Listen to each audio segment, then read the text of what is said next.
Well, in my starting soon screen, I've decided to do something very uncharacteristic, which is to begin my stream early. So, welcome on in. I did something special for all of you. We are 2 minutes, approximately 1 minute off of my actual start time. But welcome on in, everybody. It's good to see all of you. Welcome to the Dark Cooking Show. Hope you're having an excellent day today. If you're currently watching this live, it is 4:59, not 5 p.m. EDT. It's 4:59. Welcome to the Best Cooking Show on Twitch. I'm here to teach you how to make something really delicious and tasty. And I see that we have all of my lovely sous chefs in chat, all several hundred of you guys. Have a couple of flies in my kitchen, excuse me. Welcome on into Here on Hallows. Welcome on into Whiskey Business, Punish Mage, Trash Can Cat Mom, M Drive, Shy Chica, Two Dads Kissing, Figurative 1Q, Turina Chess as well. Oh my gosh, we have a lot of people in. We have a lot. This is an aggressive amount of people at the moment. So, everybody, welcome on in. Today is Friday. Today we're going to be doing something very tasty. We're going to be doing something very delicious. And we're going to be making some Turkish-inspired food today. I'm going to be walking you through how to make some kofte, which are basically meatballs in Turkish food, in Turkish cuisine, my friends. You see meatballs be used genuinely all over the place. There are so many different kinds of meatballs. Also, thank you so much to Naive Industrial for the sub. For the gifted sub to Naive Individual. I don't know why I said that. Anyways, point is, everybody, in Turkish food, there's so many different kinds of meatballs and meat patties and things done with ground meat. Genuinely hundreds of regional variations and whatnot. Today, we're going to be doing something that is somewhat inspired by an Adana kebab. Adana kebab is a kebab made from basically whipped lamb meat, right? It's whipped super aggressively with a couple of spices. It doesn't have much filler, and it's really nice, it's really bouncy, it's really chewy, and it's freshly grilled. Those are the flavors that I'm gonna be going for today. We're going to be adjusting some of them, and we'll be adding in a couple of other things into the meatball mixture. And then alongside it, my friends, we're going to be making this really simple, this really delicious vegetable rice. I have some zucchini, or in my case, I have some gray squash, some yellow squash. And then also, not doner kebab, Adana kebab. And it's not exactly gonna be an Adana kebab here on Hallows. It's more so just inspired by the technique of an Adana kebab, okay? And we'll talk about why, and we'll talk about how to get that delicious bouncy texture, my friends. And so we'll be doing a little bit of a sauce, and then we'll be topping it off with some red onions. So let's go ahead and walk through some of our ingredients. Also, if you want to learn how to spell it, Adana. Yokomoto, I don't think that we'll be using an egg today, but we might be using an egg today. Okay, so everybody, let's begin with what I have here. I don't have ground lamb. Instead, I have some ground beef. I have about a pound of ground beef. But as always, everybody, we never do exact measurements here. Right? We never do exact measurements. We always eyeball things and go things by feel. And this is about a pound of ground beef. I'm going to put it into the fridge in just a moment, just so that we can go ahead and keep it nice and cold. Next, everybody, I have half a block of feta cheese today. And this feta cheese, I'm actually going to be mixing it in and working it into the ground meat. Especially for like Italian polpette or, you know, for any kind of meatball, adding cheese inside is always a very excellent idea. It adds a little bit of salinity, it adds a little bit of extra flavor, and it just makes it all the more delicious. So I have about half a block of feta cheese. We're going to be shredding it up and mixing it in alongside the meat. Do I ever grind meat myself? Shark Dog, I would love to, but the issue with home ground meat is the following. Ground meat exists because you're able to use a lot of different meat scraps, right? As a butcher, you're processing a whole thing. Also, oh my gosh, I just got a lot of gifted subs. Oh, that's crazy. Thank you for the 5 gifted subs, and then Twitch added in a couple of more as well. So thank you so much for the 5 gifted. Thank you. That's very sweet of you. Yeah, we're gonna be mixing in the feta cheese. It's gonna be really nice and delicious. Next, let's go ahead and walk through some of my vegetables for today. Everybody, we have a yellow squash, we have a gray squash. Yellow squash, gray squash, and zucchini are all very interchangeable with one another. I have a red pepper. This is going to be used for the sauce. As you may notice, I took a couple of bites out of it because I really like red peppers.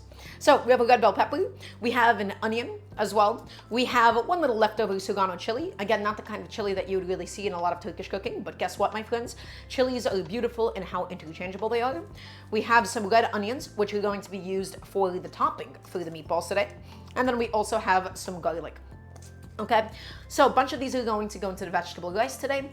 Also, speaking of the rice, while we're on the topic, while we're on the subject, everybody, in the interest of being able to have as much fiber in my diet as possible, I really like to incorporate brown rice into things that I make. Right, brown rice a little bit more nutritional than white rice. Feel free to do this with white rice if you'd like. We're going to be doing a very basic vegetable rice in the rice cooker, and all that I have, my friends, is some brown rice that I've had soaking in water. Soaking it in water before you actually cook it helps to make the skins a little bit more flexible, and it stops the brown rice from bursting as much.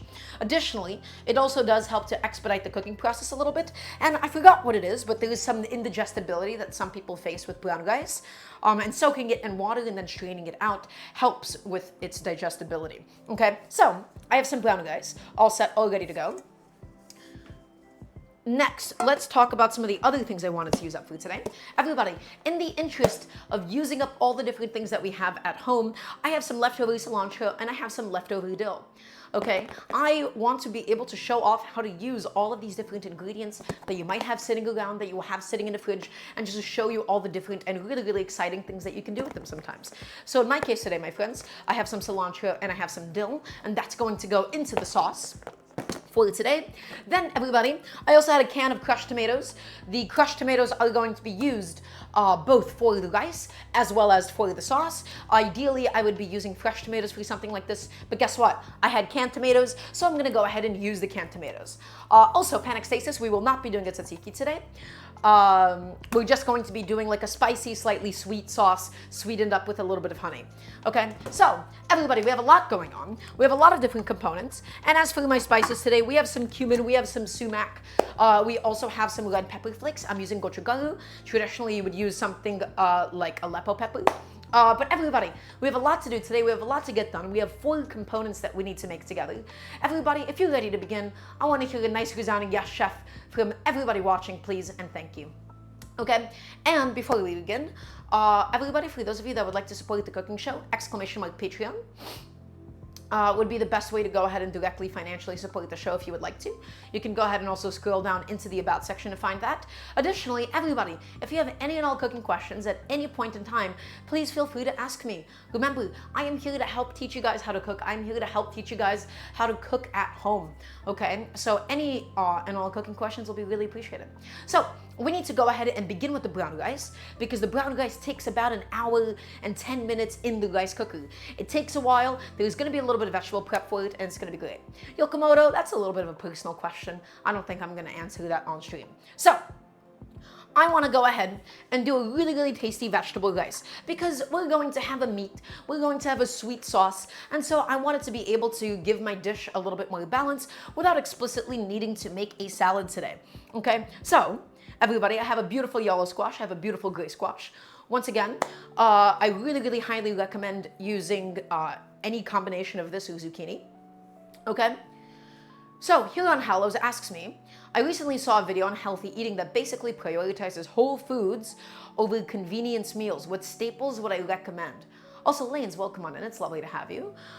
I don't really know what you mean about whole foods and about what staples. Are you talking about pantry staples? Are you talking about, grains to keep at home? I think your question was a little bit too general for me to answer right now. Okay, so gray squash, yellow squash. So here's the thing, everybody. In this case, we want mushy, overcooked vegetables. We're not eating them by themselves. We're gonna be eating them in the brown rice today. Okay? And we want it to basically fall apart as it cooks, and then we'll mix it in. Zucchini and squash lend themselves incredibly well to overcooking. Not all vegetables have to be super crispy and super crunchy. So we're going to go ahead and begin prepping this. I'm going to slice off the top. I'm going to slice off the bottoms, my friends. And as always, we have a nice little waste bowl all ready to go. So yeah, today we're going to be intentionally cooking these to death. Okay, and that's okay. That's all right. It is okay for your vegetables to be a little bit soft sometimes, especially in something like a rice. So, cut off the tops, cut off the bottoms. And now, everybody, we want to go ahead and just get these into just about equally sized medium pieces or so. If we have it too small, it's all going to completely collapse. We want medium-sized pieces. So, let's go ahead and walk you through how to do that. We're going to go ahead and first slice it down lengthwise. And then, I think for this gray squash, I'm going to cut it into thirds, just like so. Get these lovely sticks. I'm going to cut this into thirds. That's one. Also, Jay Salvin, welcome on in. Hope you're having an excellent day today. Look at this.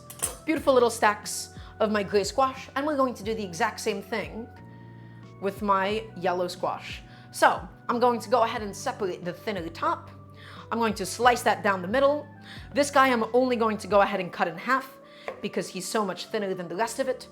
I'm gonna take him and slice it, everybody. Don't chop it, slice it with the full length of your knife. And then also cut him up into thirds as well. And then we'll go ahead and dice it up and get it ready for today.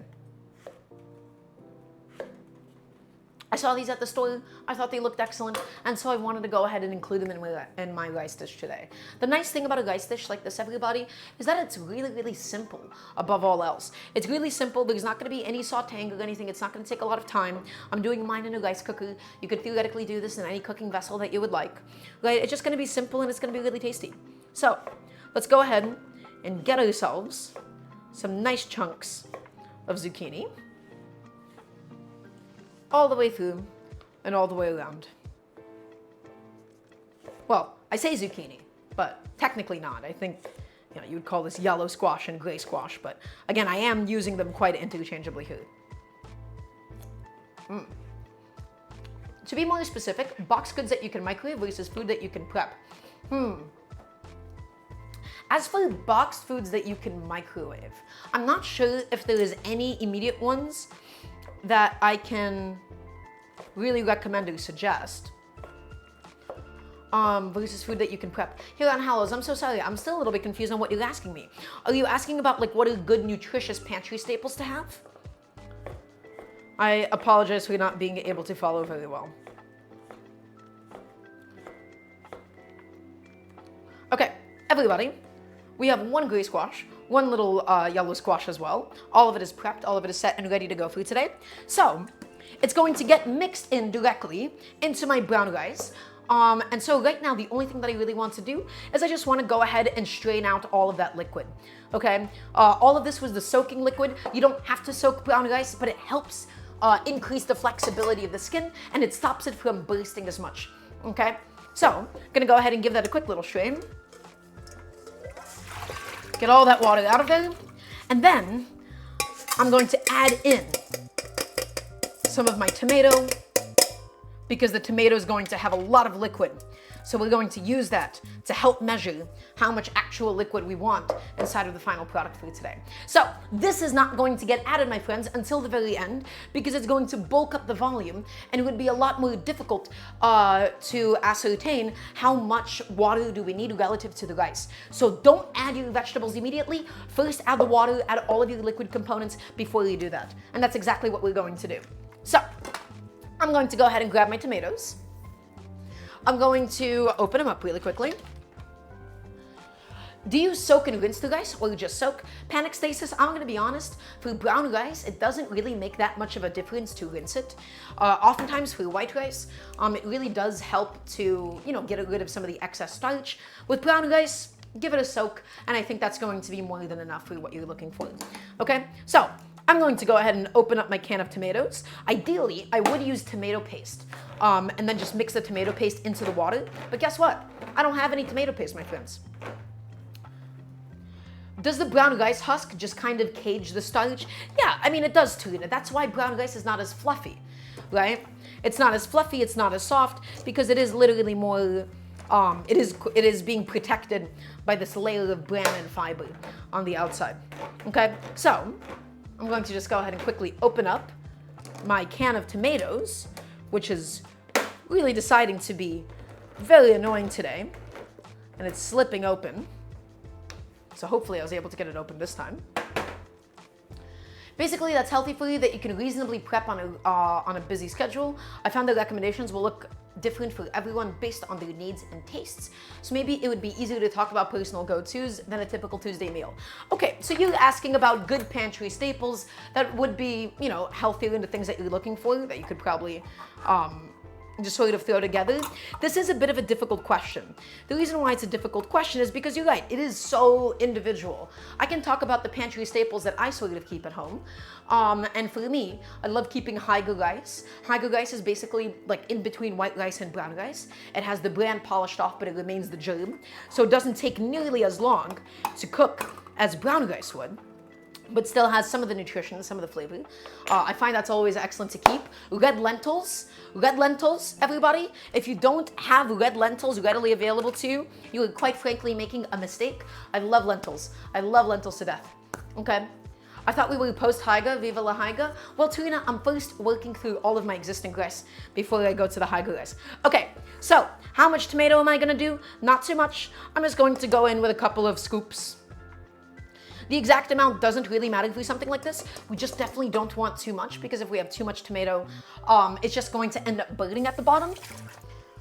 And it's going to make the rice almost very cakey and very, very dense. Again, tomato paste, something a lot more concentrated would be ideal in this case.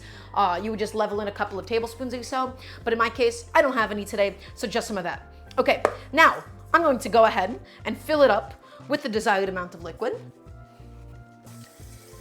And so, everybody, I'm going to be using my rice cooker to measure out all of my proportions, all of my liquid proportions today. But for yourself and going forward into the future, the best way to do so is you always want to match the same water level to your level of rice, and then do a couple of inches on top extra.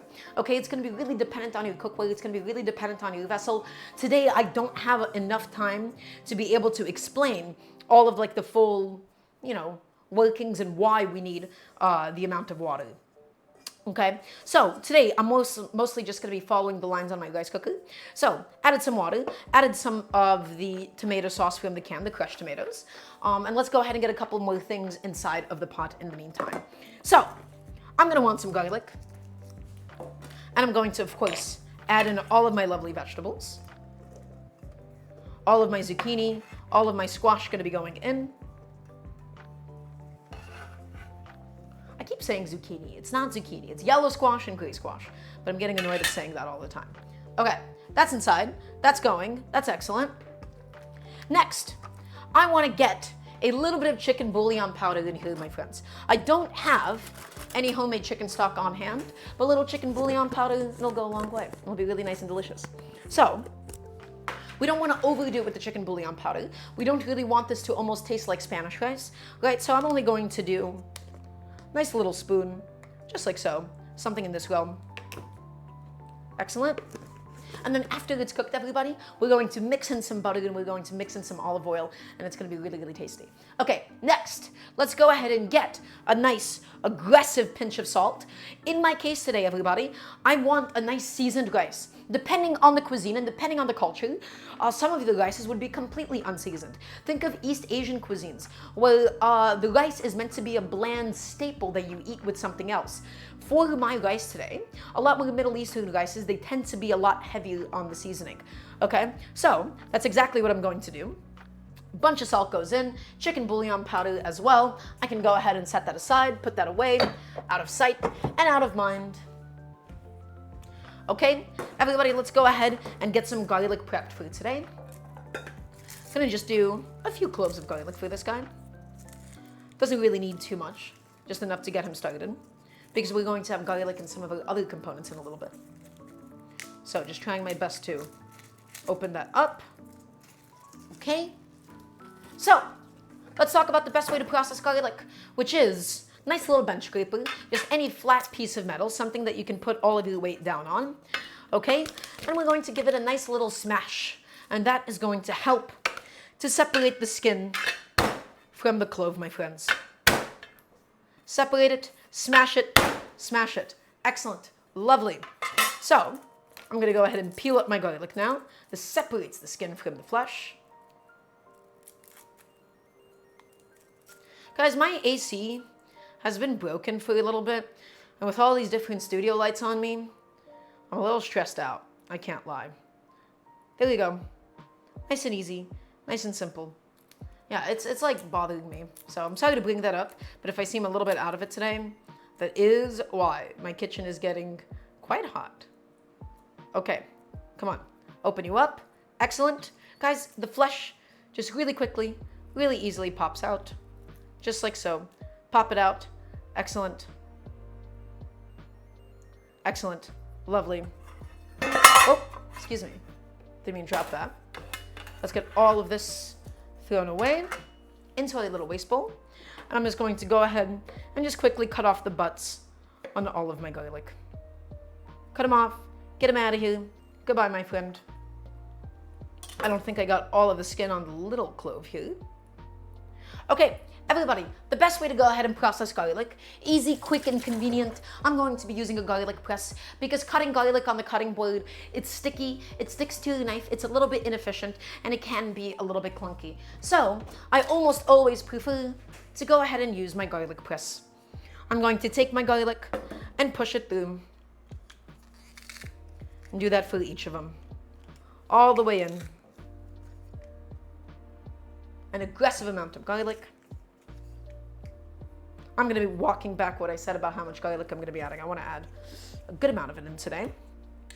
Scrape it inside.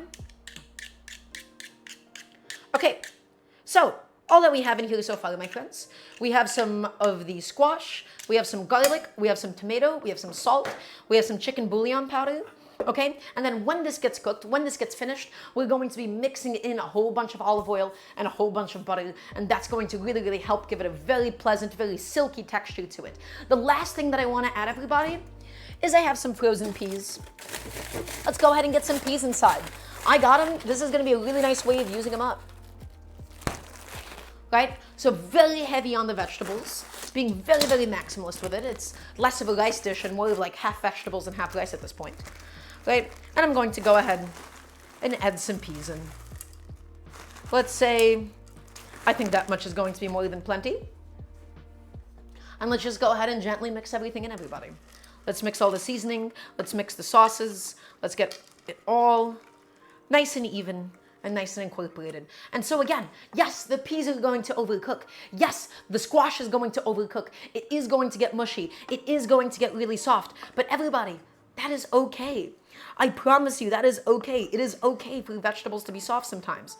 Okay? I'm going to be looking for that. That is my ideal product by the end of this. So, there we go. She's all set. She's all ready to go. Everything is nicely and properly mixed in. I'm just going to make sure that there is nothing stuck on the sides of my little pot. Okay? And I'm going to quickly dry off the bottom. Everybody, rice cooker, this has to go on for like 110 minutes, a while. It's almost 2 hours to cook rice in a rice cooker, but the magic of it is that it cooks it super, super slowly and gently. It stops the brown rice from overcooking, and it stops it from bursting as much. So, I'm gonna go ahead and set that on. Oh, I realize it's not even plugged in, actually. Come on, thank you.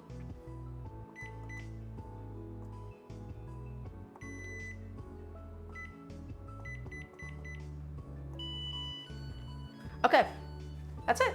It's done. It's ready to go. It's cooking now. And then after it's done, everybody, we're going to go ahead and mix it in with a little bit of butter and a little bit of olive oil. In the meantime, I'm going to go ahead and put a couple of things away. Because remember, everybody, when we cook at home, we have to clean as we go. We have so much stuff going on today that I am feeling mildly overwhelmed, so I apologize if I'm a little bit off my game. Also, Jay, welcome on in. It's lovely to have you.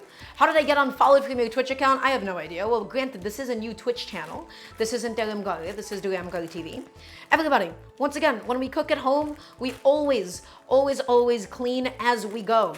So, let's put away things. Let's keep things cold. Let's go ahead and get my peas back into the freezer. And I am also going to freeze my feta cheese. I want to grate my feta cheese. I want to get it really, really nicely ground down. If I were to grate this feta cheese as it is, it would just turn to mush in my hands, everybody. So if you want to ever shave feta cheese, if you ever want to shave mozzarella, you always want to put it into the freezer for about 30 minutes to an hour or so. It helps it to firm up and it helps it to hold together when it goes through that process. So, feta cheese into the freezer, ground beef into the refrigerator, and then we can proceed with everything else that we have going on, everybody. Okay. So that's done.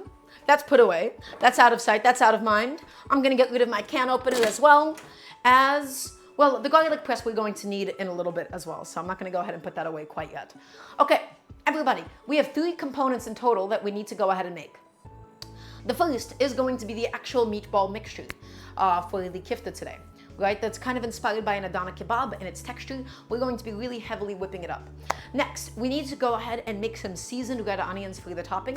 And the reason why I want to include the red onions is because I really heavily associate a lot of Turkish food, especially a lot of Turkish grilled meats, with this topping of thinly shaved seasoned red onions. I love the pungency, I love the harshness, and we want to go ahead and make that. The next thing that we have to make, everybody, is going to be the sauce. And for the sauce, we're going to be charring the red pepper. We're going to be mixing in some tomato, adding some garlic, adding in some fresh herbs, and then processing it and combining it. And that's going to go ahead and get properly poured over some of our meat today. So, lot to do, lot going on. Let's go ahead and begin with the red onions, my friends. The red onions are going to be really, really simple, really easy. And this was inspired by the fact that I also had half a red onion left over and waiting for me to go ahead and use it up. So, let's make the most out of it, everybody. I'm going to go ahead and just quickly peel it over my waste bowl. Get it nice and opened up. Thank you very much, my friend. And now, the goal is the following. I want to get super, super thin, beautiful slices. I'm going to get half moons, right, of red onion. We do not want this onion to be too thick. Everybody, I'm going to say it again. We do not want this onion to be too thick. If the onion is too thick, what's going to end up happening is it's going to be so pungent and it's just going to go ahead and completely overtake the meatball itself. Okay, and that is not what we're looking for. All right, so everybody, nice, proper, beautiful sharp knife. The best way to stop yourself from crying when cutting onions, of course, is to use a nice sharp knife. So the key, and I want to hear a nice yes, chef. I want to make sure that you're all watching. I want to make sure that you're all listening. The key to paper thin onions, everybody, I say this time and time again, is we do not chop it, but we slice it. I'm going to say it again. We do not chop it, but we slice it. So what is the difference? So let me show you what happens if we chop it. Everybody, ready? Take a look. Chop it all the way down. Look what happened. It popped out in a wedge, and we just slammed our knife against a cutting board. Also, that is not enough yes, chefs, please and thank you. All right, it slammed against a cutting board. We got a little wedge out of onion instead of a beautiful, even, thin slice. Because when you chop, especially with harder foods, my friends, it cleaves. It wants to pop out of the onion. So, what is a slice? Well, we're going to start at the base of the knife, and we're going to make the thinnest possible slice, and we're going to go all the way through in one shot, everybody. Ready? Thin, thin, thin slice. Beautiful. Nice, proper shavings of red onion. Ready? Do it again. You see, I did a little too much vertical pressure and it popped out that time, but that's okay. Also, Bunny Toes 13, thank you so much for the prime sub. Take it and slice it. Beautiful. Take it and slice it, my friends. The goal is you want your knife to only hit the cutting board when you're done cutting the onion. What a lot of people think a slice is the following. They go in, they cut it almost all the way, and then they pull the knife out like that. That still chops and cleaves it most of the way through. You want to go ahead in a slicing motion all the way through, my friends. It takes a little bit of practice, it takes a little bit of time, but once you get it, trust me, it will last you the rest of your life. So, proper slices, proper slices, proper slices, proper slices. Ideally, we would be using something like a mandolin. It would be able to do the best job with actually processing these onions in the exact width that we want it. But a knife is going to do just fine for us today, my friends.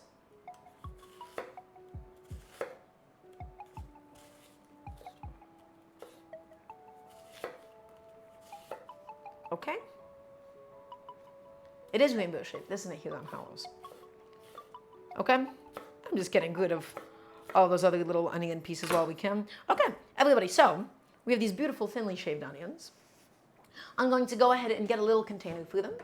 And what we're going to do is we're just going to season them very slightly with some salt, as well as with some vinegar. Okay, I want to add the vinegar in there because it helps to kill some of the pungency and is going to really help to season the red onions, my friends. So, nice little container. I have to get up on a step stool though, so please don't mind me.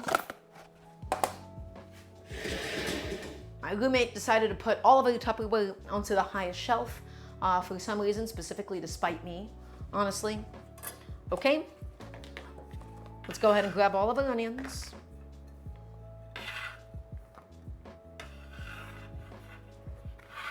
Let's give them a nice proper seasoning.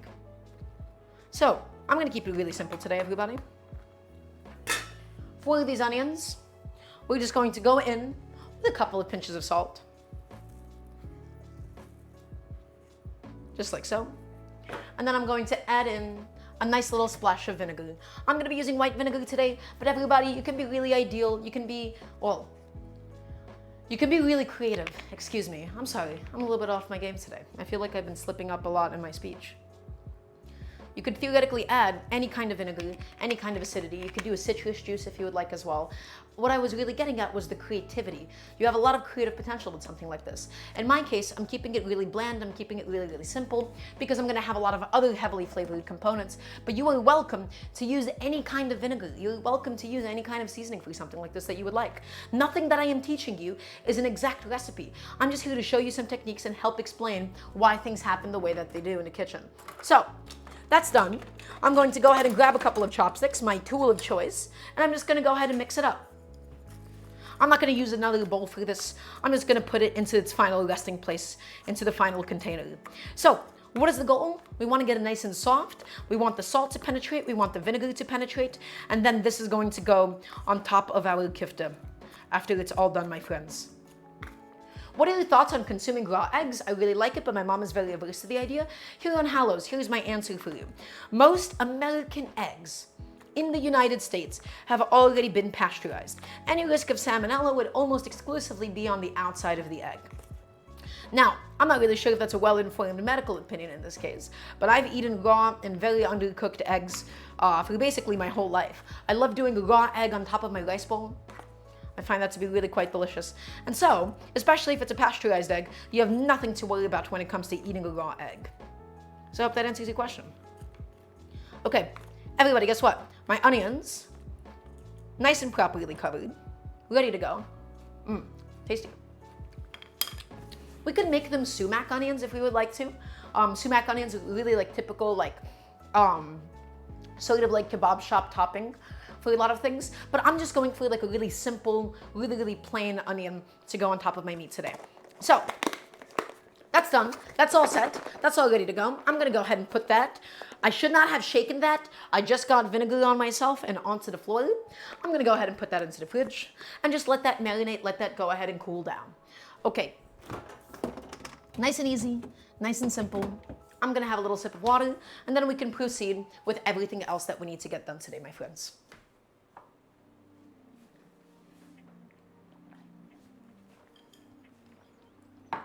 Okay, so next up, everybody, I want to begin preparing my sauce for today.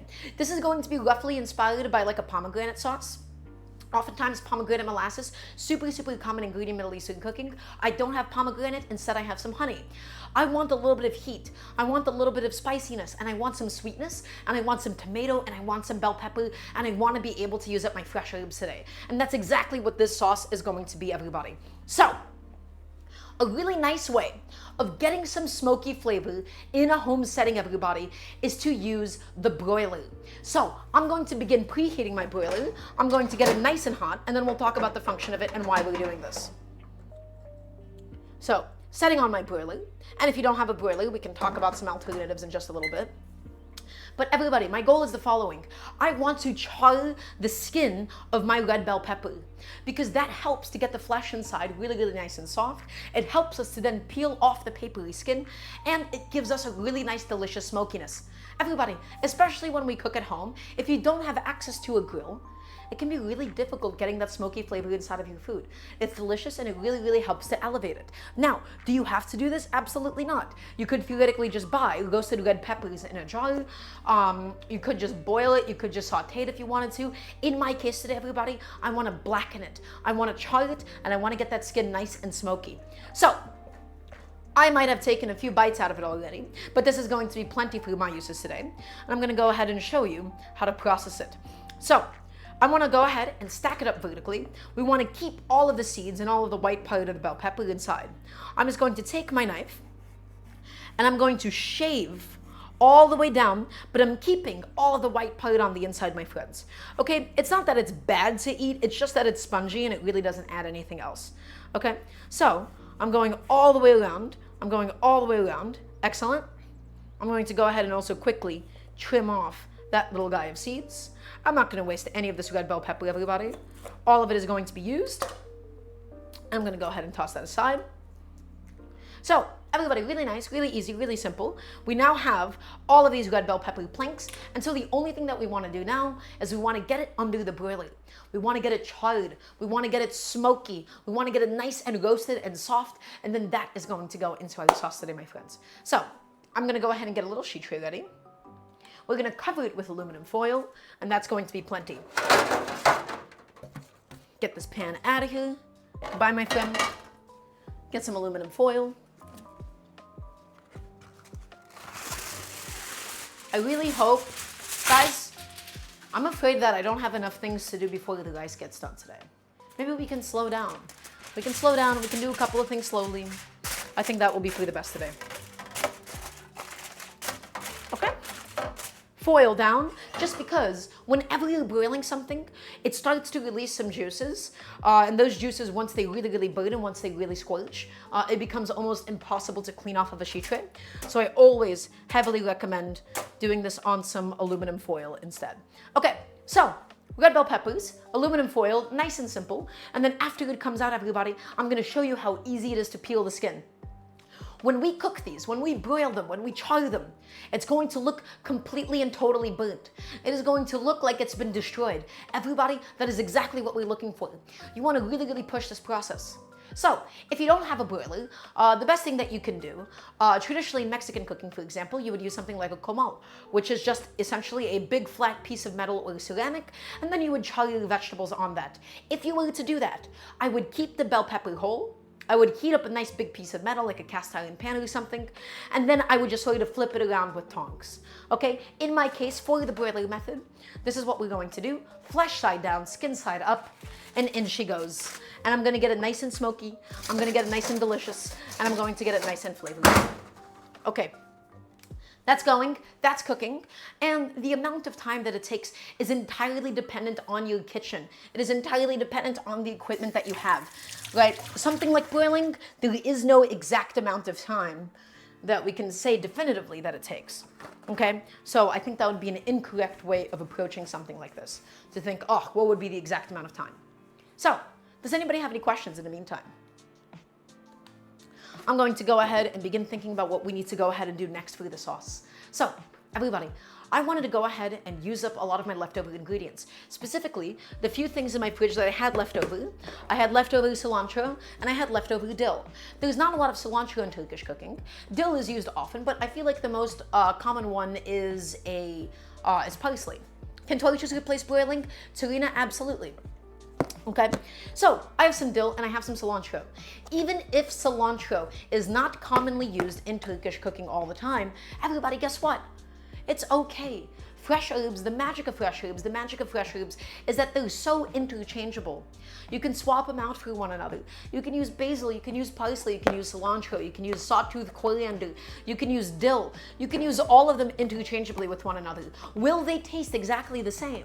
No, they will all have something different going on with them. They'll all have something a little bit different to say, everybody. And I think that's a lot of the magic of cooking. That's what it means to really adapt something into your home kitchen. To make something actually authentic. It's not about going out of your way to buy a bunch of little ingredients that you don't have. It's to first use up the things that you have at home. So let's go ahead and get these guys started for my sauce. All that I want to do is I want to pluck the leaves off the stems because the stems tend to be quite woody, okay? And it's a bit of an unpleasant texture, especially inside of something like a sauce. So I'm just plucking it, everybody. I'm plucking it. It's going, it's happening. Excellent. Beautiful.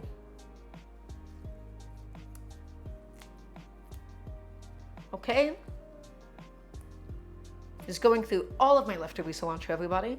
And it's not a lot of cilantro. It's not that many at all. But I'm glad that I can finally use it up. Okay? Does anybody have any questions for me in the meantime? I can smell the bell peppers charring. I can smell them get nice and smoky inside of my broiler at the moment. I'm gonna go ahead and check on it, make sure that it's not totally burnt into oblivion yet. Okay, so everybody, broiler safety, really basic, really simple. You never want to walk away from the kitchen, right? Because things can and will sometimes catch on fire, especially if you're doing something with oil in there. So I'd recommend being quite careful and being quite cautious. Okay, now, what is the goal? I want to get really, really, really finely sliced cilantro, my friends. I want this to be really fine. I want this to go ahead and easily incorporate into the sauce. I need to hear another yes chef in a second because I want you all to not do something. I never want to see this technique, everybody. This technique, colloquially, is called the rock chop, right? People take their knife and they pivot it down and they grind their knife against the cutting board. And let me tell you something right now. It is objectively a bad technique. It is bad for your knife and it is bad for your food. And let me explain to you why. Why is it bad for your knife? Guys, this is a wooden cutting board. Contrary to popular belief, you don't want to slice into a wooden cutting board. You want to have as minimal and as little contact with the knife against the board as possible. Why? Well, because it dulls your knife. Wood is hard. It is not gentle. It is not soft on your knives. Second of all, it doesn't actually slice it. Everybody, the magic of a slice is that it uses the full surface area of your knife. Okay? It's a lot more gentle. When you crush something, when you chop it, when you do a rock chop like this, you crush all the cells out of the cilantro, and what ends up happening is it oxidizes. It turns brown, it loses some color, and it loses some flavor. You want to give this as minimalistic treatment as possible, and that is why we slice it. So, take your cilantro, guys. Take it and bundle it up. Bundle it up in your hands. Just like so, gently, gently hold it down. And Shark Dog, I have tried a high soft cutting board and I would love to get a proper high soft for myself in the future.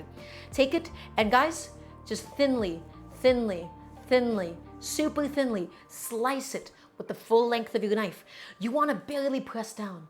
Just let gravity do its job, right? Go in, go in, go in. Excellent, just like so. Go in.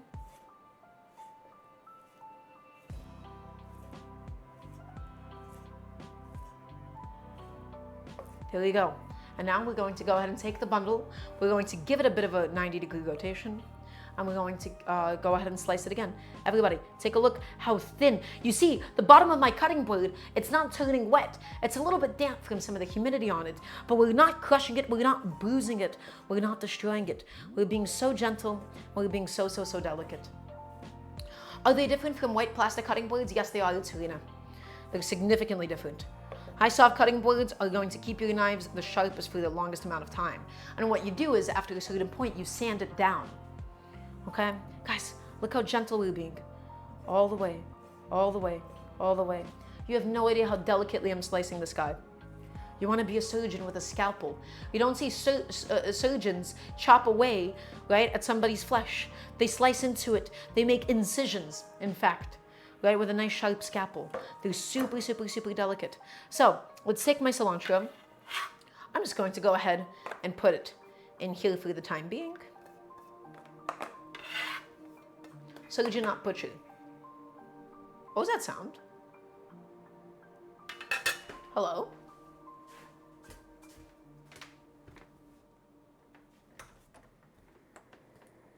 I don't know if I'm crazy, but I heard like a sound in my room.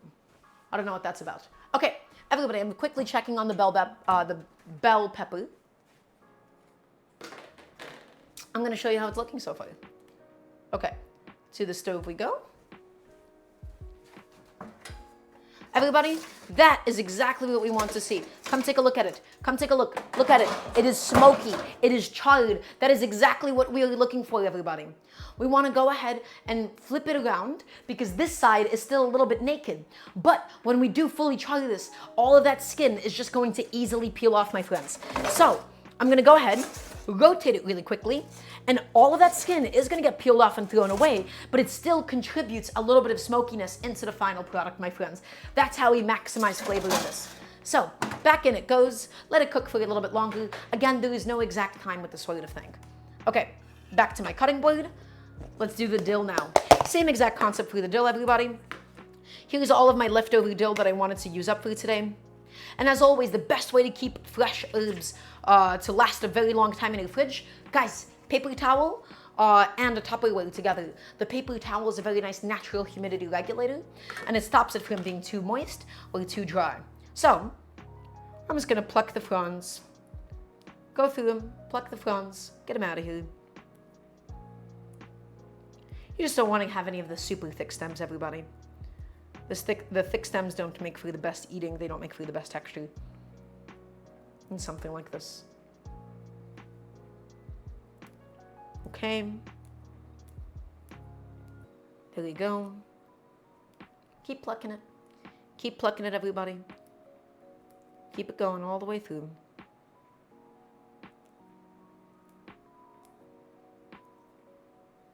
And we'll just discard the stems as we're doing this. And so for my sauce today, everybody, I just want something very balanced. I want it to be really sweet. I want it to be really spicy. I want to have some of the fresh herb flavor in there as well. I think that's going to be super, super delicious with a meat dish like this. Okay. Excellent.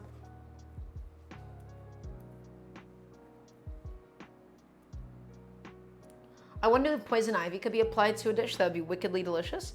I'm not sure if people actually have ever cooked with poison ivy. A lot of poisons, they can be removed with a little bit of leaching, just like soaking something in some water or oil. So I don't know. Maybe somebody has somewhere.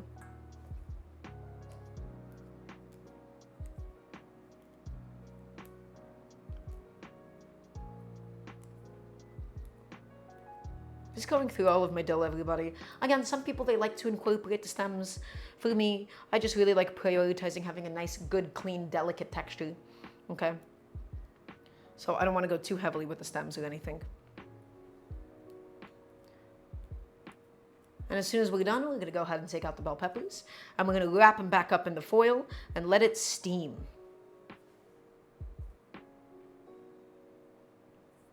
Let's see. Some of this dill has already begun to go a little bad. Some of it's a little wilted, a little bit limper than usual. That's okay. Let's go back to the bell pepper. Take it out. And by steaming it, everybody, that's going to really help to get the skins to peel off properly. So, she's done. She's all set. Take them out. That's exactly what we're looking for, everybody. Look at it. It is thoroughly, properly charred. You don't want the flesh charred. You just want the skin charred. Okay? The flesh is going to be half raw. It's going to be half cooked. Now the only thing left is we're going to take it and we're going to wrap it up. And everybody, in this steaming process for just a few minutes, that is all that it's going to take to help to peel off those skins. So let it steam, let it go, let it do its own thing. Give it 10 minutes, give it 15 minutes, something like that. And then we'll come back to it in just a little bit. Okay, back to this, back to my dill. So everybody, my dill has been processed. Now the only thing left to do is once again, get a nice, proper, beautiful, thin slice on it, okay? We never chop it, we never do a rock chop. We just wanna delicately and thinly slice it with a nice sharp knife, okay? Roll it up. Set it down, and slice, and slice, and slice all the way through. As thinly as you can, my friends.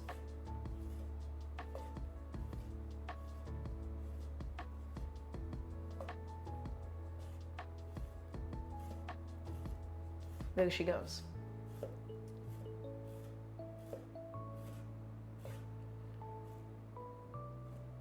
It's like grass cutting. Well, I don't really know how this is like grass cutting. I've never mowed a lawn before, besides the fact that we're cutting something leafy and green. I'm not sure if lawnmowers even like slice it. I think they do crush it quite a bit. There you go.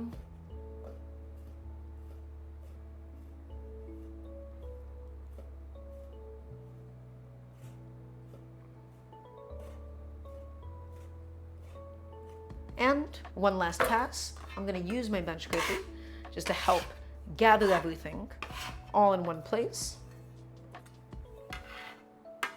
We don't wanna use a knife. We don't wanna dull the knife against the cutting board, everybody. That's what a bench scraper is here for instead. Okay? And it's almost done. There she is. Okay, everybody come take a look. all of my dill, all of my cilantro, nice and processed, all set for today. Okay. Dill, cilantro, just using my bench scraper. We don't want to waste any of it. We don't want to lose any of it. Now, let's go ahead and get my little Serrano chili process for this. Serrano chilies, once again, are not really something that you see in a lot of Turkish cuisine at all. But guess what? We have it, so we're going to go ahead and use it up. And it's going to add a very nice proper heat to everything that we've got going on. So, I'm going to go ahead and quickly put on some gloves. Just so that I don't accidentally touch my eyes after.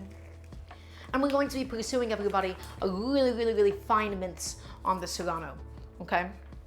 So, cut off the head, and this is almost like a salsa. The thing that is really going to take us outside of the flavor realm of a salsa is going to be the addition of the honey, as well as some sumac, okay? Otherwise, bell pepper, cilantro, Serrano, it might start to feel like a little bit like we're not in the place in the world that we want to be. You know, I love Mexican food, but I'm not making Mexican food at the moment, okay? So, take it, slice it in half, right down the middle. Next, I'm just going to go ahead and slice it into little strips, my friends. Little strips, and I'm going to be keeping all of the seeds today. I want to have all of that heat inside of my final product, okay? So, take it, slice it, slice it, slice it, slice it. Excellent. And now, I want to be pursuing the thinnest possible slice on the Serrano today, my friends. Okay, because I want it to be incorporated into the sauce. I don't want to bite into massive chunks of Serranos. So, bundle it up and slice it. And slice it as thinly as you can humanly muster. Thinly. For the Serranos, we could probably give them a little crush, in fact. Can we have a description of sumac's flavor profile for the sauce? Tarina, the best way to describe it is that it's citrusy, is that it's bright. It's going to help take us outside of the lexicon, I think, of a lot of Mexican food for this, but it's just going to add in a very nice citrusy note into the whole thing.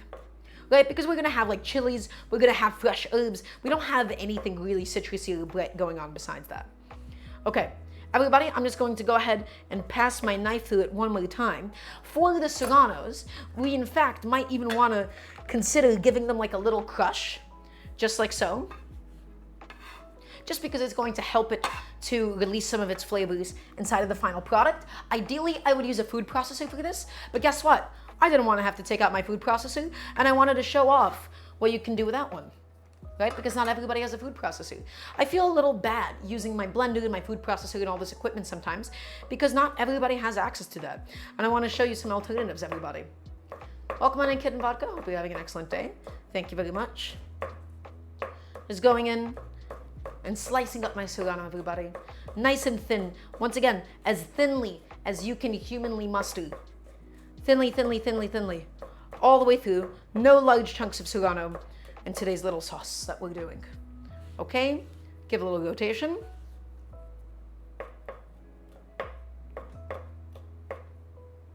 And now that it's been a little bit chopped, I'm gonna give it a nice little crush. Take it and something like that, and I think that's gonna be fine for today. Not exactly the same as a food processor, it's not gonna get to the exact same consistency, but it is also just going to help, once again, continue to release its flavors into the final sauce. Okay. So we have Serrano, we have dill, we have cilantro. Next, let's go ahead and I think I want to do a little bit more garlic inside of the sauce today. So I'm just going to go ahead and grab 1 clove of garlic, roughly. I'm going to take my bench scraper, give it a nice good proper smash.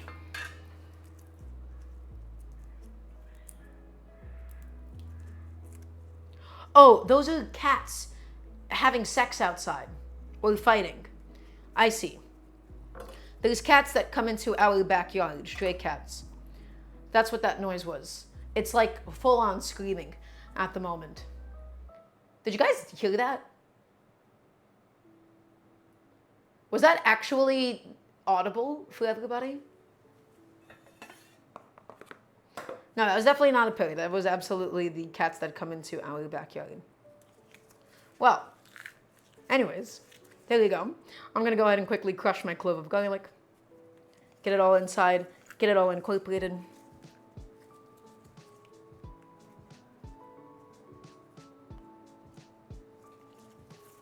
all the way. Excellent. Get it out of there. And everybody, before the garlic press dries off, I'm going to go ahead and just give it a quick little clean. We don't want the garlic to dry in there. It's going to make it so much more difficult to clean later on. So the best time to clean is yesterday. Clean it now. Get it done. Get it all set. And throw it into the dishwasher.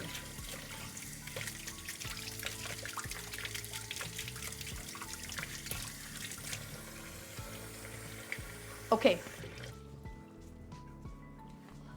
I'm going to begin transferring everything to a bowl instead of just using my leftover Tupperware at this point. I was just using it as a temporary placeholder, but we want an actual bowl so that we can, mix everything inside. Get a little bowl out, pop it in.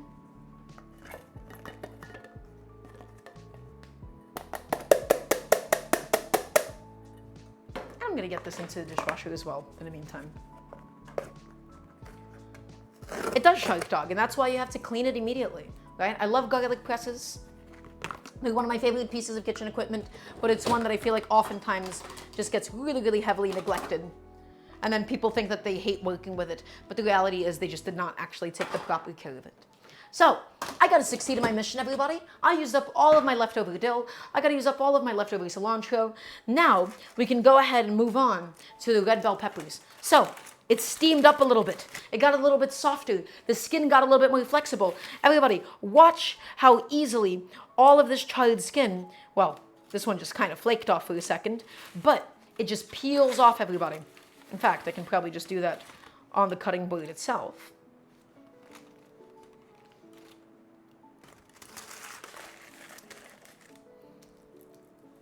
It just super simply and easily, I combine them into the same wood. Off it goes. So all that papery skin is gone, but what we have left behind, everybody, is that delicious, half roasted, half raw, smoky flesh of the bell pepper. Come take a look. Oh, that's right, that is so dark. It is red and black chai chica. Oh, that's excellent. Maybe that's why I like charred red bell pepper so much. I say that it adds a lot of flavor, but the reality is I think I just really like the colors that it provides into something. Okay. Okay. Here we go. Excellent. Ooh, that guy, quite heavily charred here. I'm gonna get rid of those little chunks. And you can see how easily this peels, my friends. You see how easily this all pops off. Just in one go, in one shot.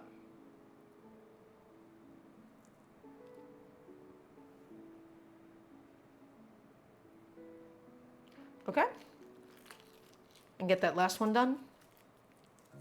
Everybody, again, for sauces, for stews, for soups, I always recommend that you give this method a little bit of a shot. You don't have to buy containers of roasted bell peppers, okay? Unless it's cheaper, in which case, go ahead, you're fully welcome to go ahead and do so. But using up a nice red bell pepper, and I'm going to go ahead and get these guys, as you might have guessed, super finely minced, okay?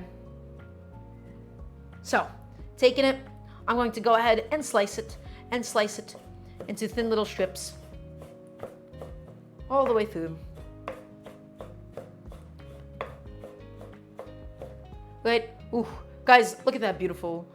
Look at that. That's gorgeous, isn't it? Gonna have one as a snack. Oh, everybody, that is so sweet. That is so delicious. Oh, that is gonna be excellent inside of the sauce. Taking it and slicing it up super thin. Super thin. As thin as you can humanly muster once again. Oh, that is delicious. Okay? Take it, give it a little bit of a quality turn, and everybody, once again, the goal, we want to get the smallest possible pieces of red bell pepper that we can humanly muster in this case. Smallest possible pieces. All the way. All the way. And it's all going to get properly and beautifully mixed into the sauce.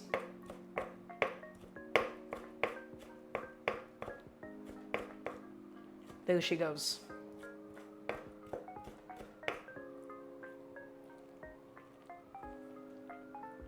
Okay, I'm gonna go ahead and go back through this. a couple of times, just to really ensure that all of those big pieces are out of there.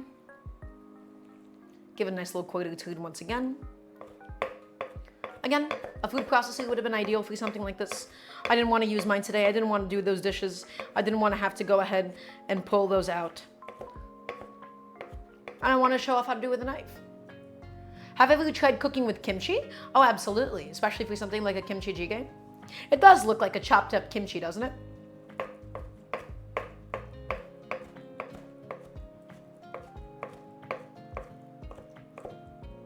Okay. And everybody, just in the interest of making myself feel better, I don't actually think it's really going to do anything, but in the event that it does, let's see if I can use my bench scraper to process this at all. And the answer is I think it's actually succeeding. Huh, this is not a bad method at all. It's a little bit messy. It's a little sticky. And this is a little bit brutal, isn't it, guys? This is a little graphic. Oh, I don't like that sound very much. I don't like that. Okay, give that a few more processes. And now that it's been flattened, we should be able to run a knife through it one more time. Just be easier to continue to cut up.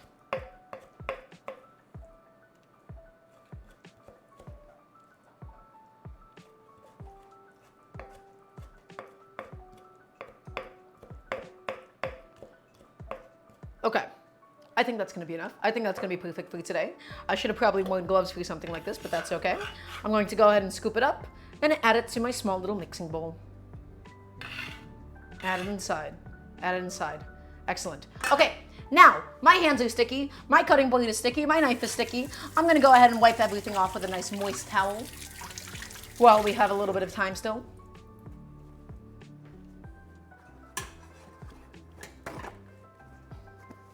Okay? Just wipe everything off.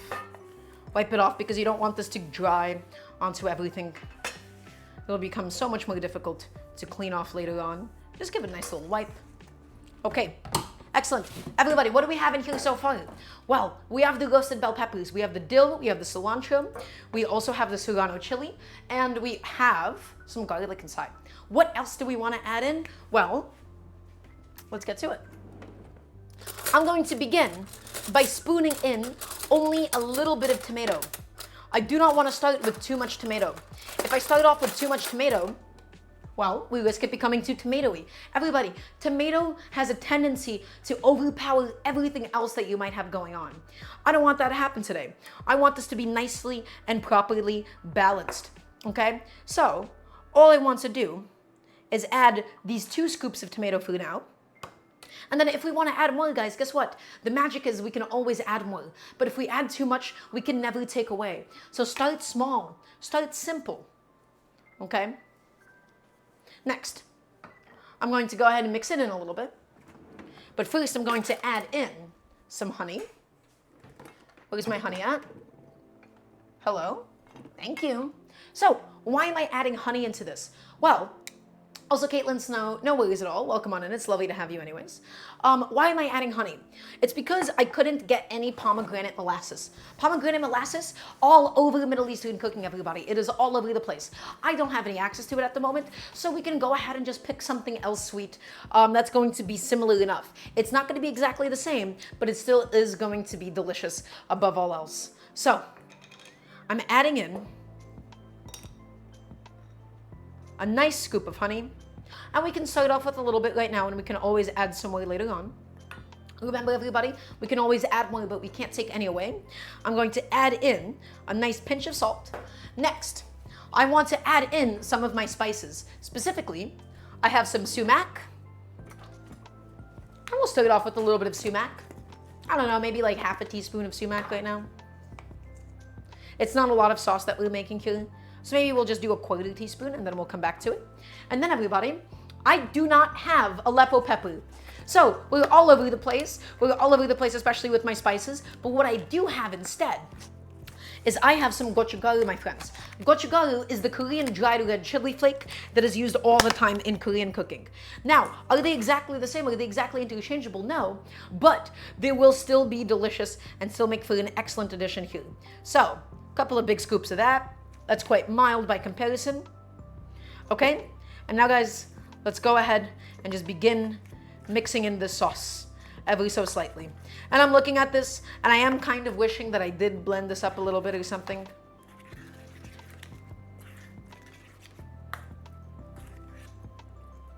We might add some vinegar in here for a little bit of acidity, honestly, while we're at it.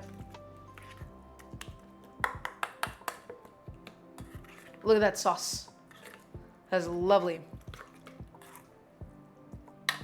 Okay, it's mixed up. Let's give it a little taste for seasoning. So what do we want to see? We want to see citrusiness, we want to see sweetness, we want to see some acidity. I do have a blender woods, I just don't want to make the dirty dishes at the moment. So I'm just showing you a variation that you could just do with a knife or something. Damn. Oh, that's good. Everybody, that's pretty delicious. I'm tasting it. Tomatoes, we want a little bit more, which I feel like I never get to say. But that's why we always start off with just a little bit. So I'm gonna do 1.5 spoons of tomato. And there is a little bit of acidity from the tomatoes, Caitlin Snow, but it's not enough. It is not as much as I'm looking for, at least. Okay? And so, I'm going to do a little splash of vinegar. Yeah, the mortar and pestle would have been a good idea. I just neglected to do so for today. That might have been a lot of vinegar, but that's okay. I want sweet, I want spicy, I want acidic. I want all of those things in unison. I want all of them to come together to help make a really delicious sauce for today. Oh, that's good.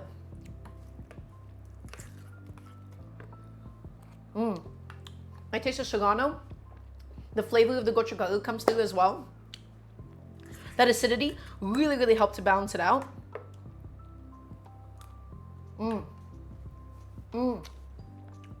That is like ideal for like a piece of meat. I want some more sumac. I have decided we're gonna do a lot more sumac in here.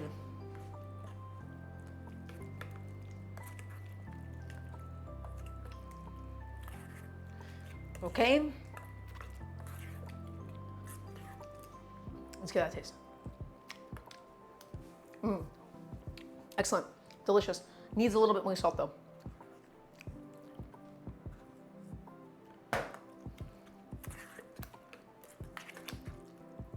How do I resist the urge to eat it all? Here on Hallows, the answer is I don't. You see me how much I go in there and I taste it. Okay?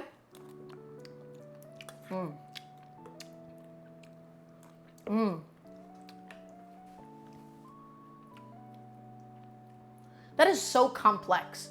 There's so much going on here. You're tasting the herbs, you're tasting the sweetness, you're tasting the acidity, you're getting a little bit of the heat. Guys, by all means, this is an incredible, delicious sauce. I'm really happy with this. I'm really proud of this. It was completely improvised. It was made with a bunch of leftovers. It was inspired by, you know, some of the sauces that I would associate with something like a kebab, but it's not exactly that either. It's its own really, really unique thing. It's very, very special. Wow, that is delicious. Damn. Guys, you put that onto any piece of meat, you will not be upset at all. That is lovely. Okay. I am going to go ahead and take a second. I'm going to sip some water because it was a little spicy. So I'm going to thank you for the reminder to do a recap. So what do we have in here? We have cilantro, we have dill, we have garlic, we have serrano chilies, we have some red pepper flakes, specifically not Aleppo pepper, but gochugaru. We have some honey in there for the sweetness instead of pomegranate molasses.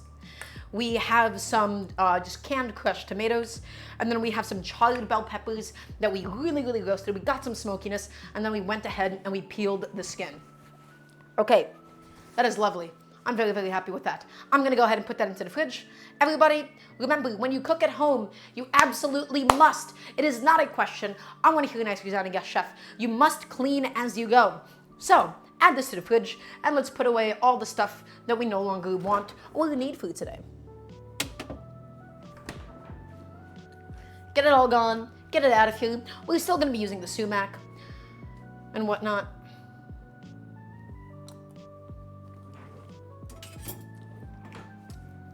Canned tomatoes really just don't taste bad at all. I can spoon it. It's quite tasty. Okay. Maybe, chef, I'm terrible at cleaning properly. Shark dog. The best way to clean is right now. You gotta do it while you're cooking. Okay. So, hi. Hello. It's good to see all of you. I'm a little sleepy today, so I apologize if I'm off my game. Now, what do we actually have left to do, everybody? Well, we gotta start thinking about the meatball mixture for today. So the meatball mixture, I really want this to be a very bouncy, very chewy meatball. As a result, I am not actually going to be adding any bread.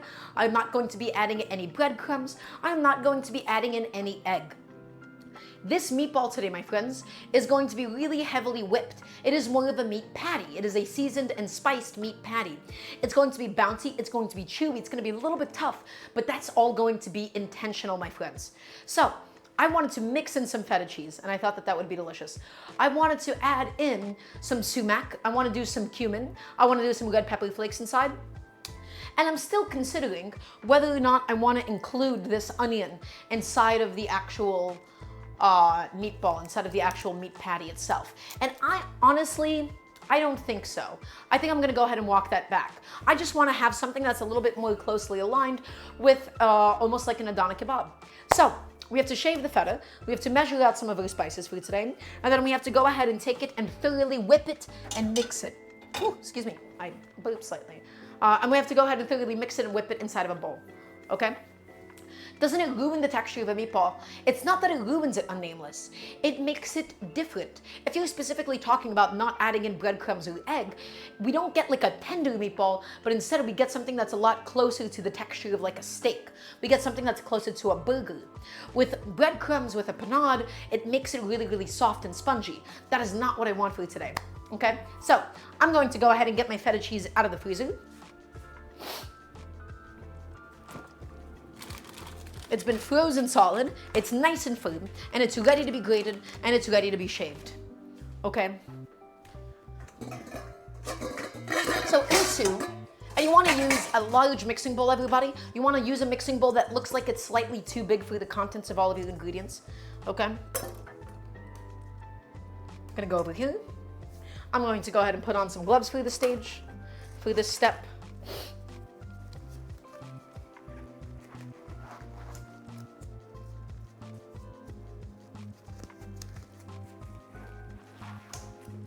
Okay, excellent.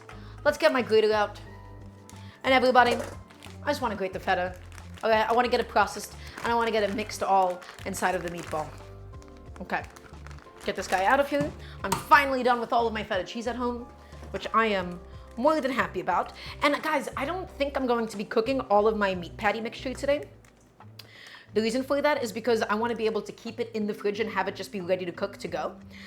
This is the kind of a thing that if you were to cook it all immediately, you kind of only want to eat it when it's fresh. This is not the kind of a dish that reheats well. Traditional meatballs do reheat well, the kinds that are made with breadcrumbs, because they stay soft and they stay spongy and they stay juicy. Something like this is a lot closer to like a steak. Okay, so you don't really want to reheat these. Just going in there, getting all of my feta grated and crumbled. Do what you gotta do to it. I'm gonna have one as a little treat, as a little bite.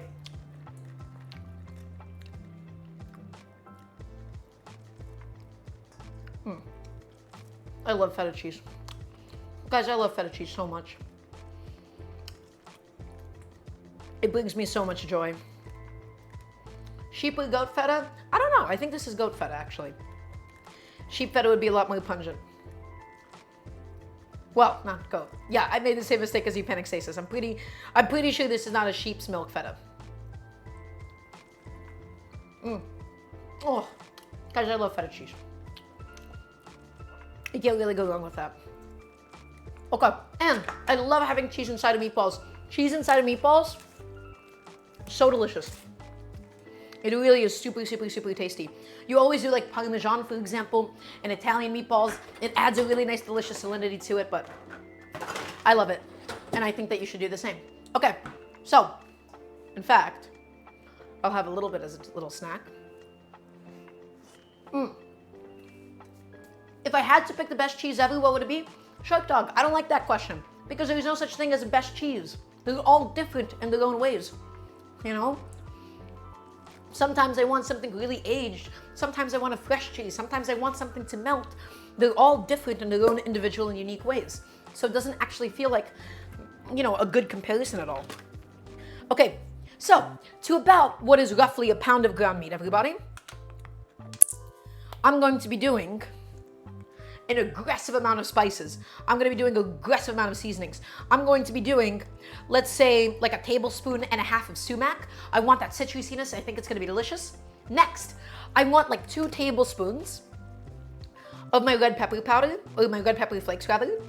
Again, traditionally you would use Aleppo pepper, but I'm using some gochugaru because that's what I have.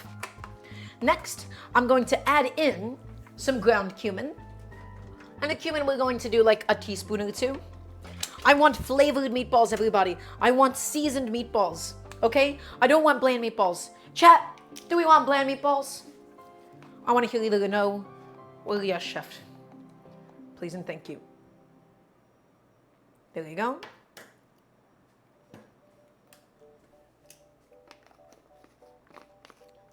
And so, we're going to take that and we're just going to quickly mix it up before we add the meat in. Oh, also, for the amount of salt that we need, roughly you want like 1.5% of the meat by weight to be in salt. So I think the best thing that we could do, honestly, is just use a scale for this. We can do that. I think that would be good. This is all going to get very heavily mixed in, so let's use a scale.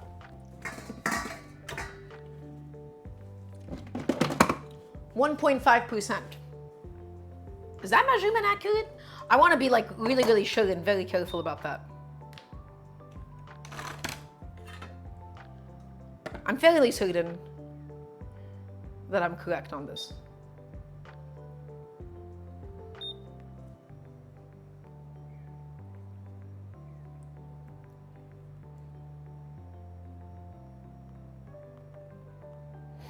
Let's see. I'm just double checking because I really want to make sure that I do not have something that is heavily, heavily oversalted.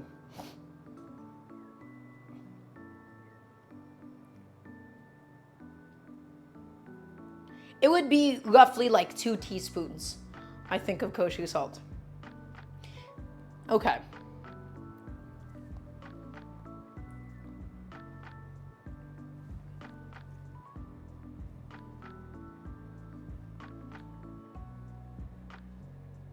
Okay, 7.5 grams or so.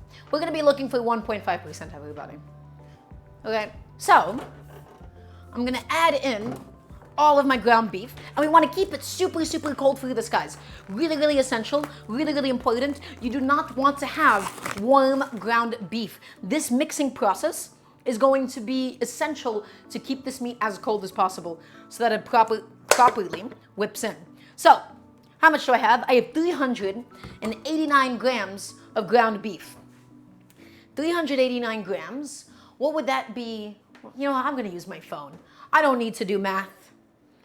I don't need to do all of that. In fact, because we have the feta cheese, I think I'm going to do about 1% in salt. So, if that's the case, well, we're only going to really need like 3 grams of salt. All right.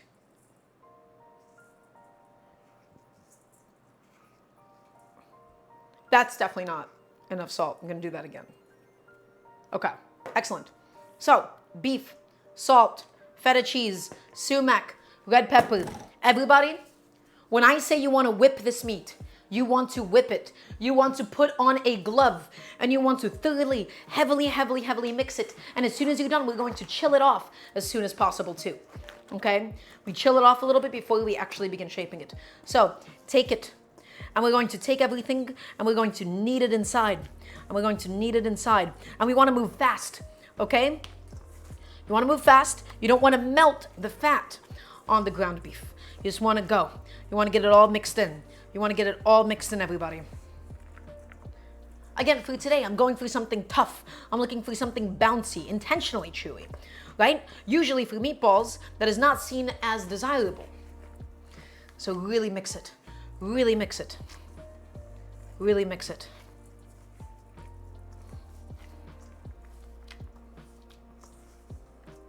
Get it all incorporated.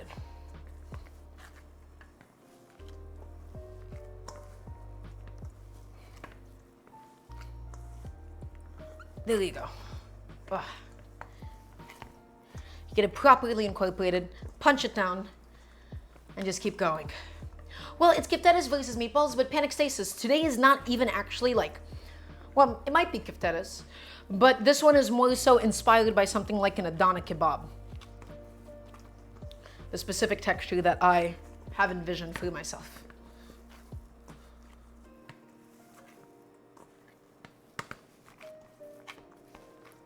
Ugh. Okay, get it all mixed in. And everybody, once we mix it in, we're going to get a little bit just to taste it, just to sample it. We can eat it raw, as is, or the best method would be actually probably just to throw it into the microwave, get like a little tiny piece, and throw it into the microwave for like a minute or so. And that should be able to get it cooked. And we do that just to be able to taste for the seasoning, see what we need more of, see what we need less of, so on and so forth. If raw ground beef would have killed me, no, that's a terrible line of thinking, actually. I've just eaten raw meat many, many, many times in my life. What's a kotlete? Serena, kotlete, I mean, that's basically like a meatball. That's closer to like a Hamburg steak than anything, right? Oh. Keep mixing it, my friends. Keep whipping it. Keep whipping it. Keep mixing it. You want it to be elastic. You want it to be bouncy. You want it to be chewy. You want to knead in all of those spices, and you want this guy to mostly stay together.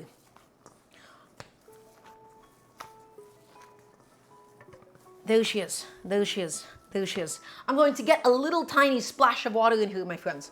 Okay, little teeny tiny splash of cold water. And that's just more so for the consistency. So cold water right from my tap. In it goes.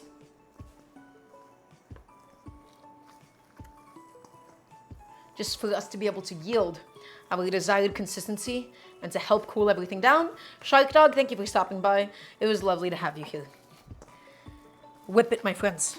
Whip it. If you have a mixer, that would be great.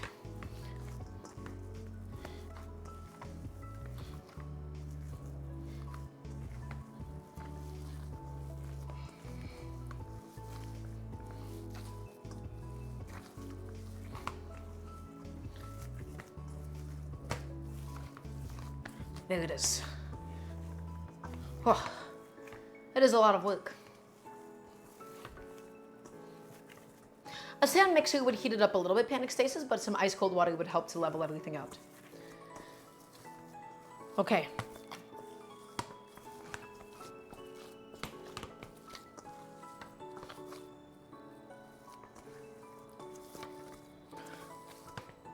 Everybody, guess what? I think that my mixture is the consistency and the texture that it needs to be. Okay, so it has been whipped, it has been thoroughly whipped.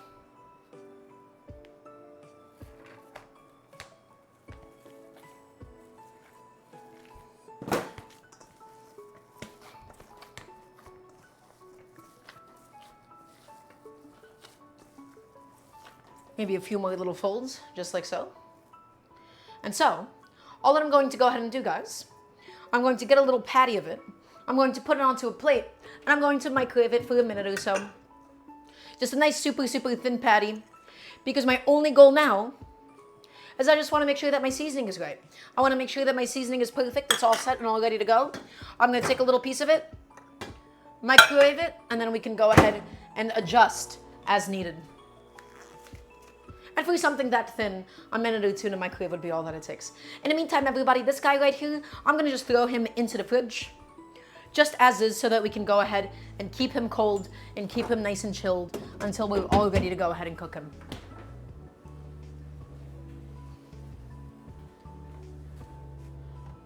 So it might seem odd to just microwave raw meat, but this is purely to taste for seasonings, everybody. That is my only goal that I'm looking to accomplish at this stage. I want to taste for cumin. I want to be able to taste my sumac. I want to be able to taste my pepper. So, washed up my hands, and we'll see how it comes out in a second. I have to turn off one of those ACs because it is squeaking. Okay? So hopefully it comes out delicious.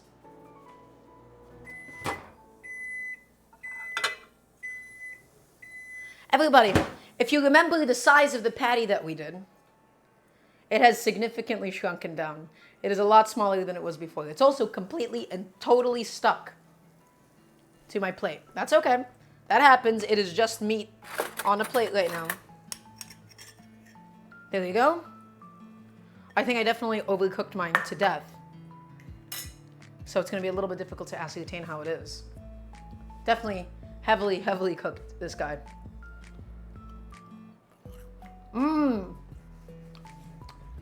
That should not have gone in for a minute. I think I should have cooked that for like 15 seconds. That is the worst texture of beef I've ever seen in my life. That is remarkable and uniquely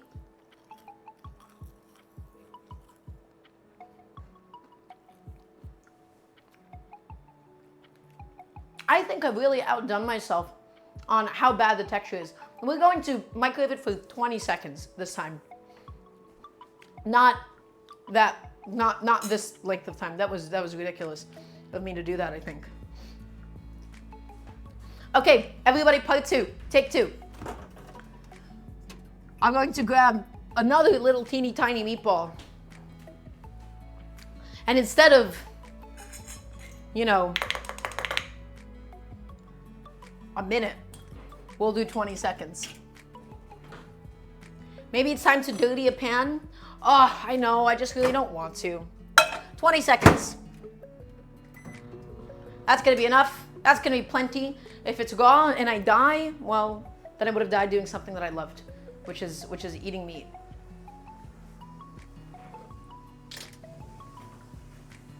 So give it a second. Let it go. Let it do its thing.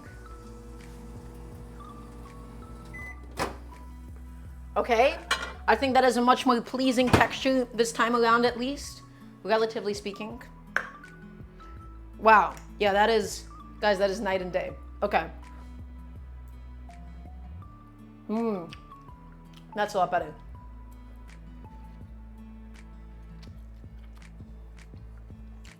Sumac absolutely comes through. That's quite tasty. Everybody, I think that's perfect on a first go. I think that's exactly what I would like it to be. That's excellent. Okay, excellent. I'm going to go ahead and put this stuff away. I'm going to get this plate out of here and throw it into the dishwasher. All of my spices are on point. They're exactly the way that they need to be. Everybody, before we begin cooking and before we begin shaping, let's go ahead and clean up the kitchen. We don't need any more of the spices. We don't need any more of the seasonings. Let's get them out of here. Away they all go. Back into the pantry, because remember, when we cook at home, we want to be tidy. We want to be organized. We don't want to have to run around and have to always work from a mess, my friends. Okay? That is not what we would like to do in a home setting. You want to have fun, you want to be relaxed. Well, whenever you have some passive time, whenever you have some downtime, now is the time that you want to take advantage of, everybody. Okay? Get my spoon out of here, get my wooden spoon gone as well. The vegetable rice is cooking. I'm just gonna go ahead and quickly check on it, see how it's going. I'm gonna try to mix in the vegetables in with the rice now. It's almost cooked. Still needs another 45 minutes though, which I don't really know how I'm going to use up fully, at the moment at least, but we'll figure it out.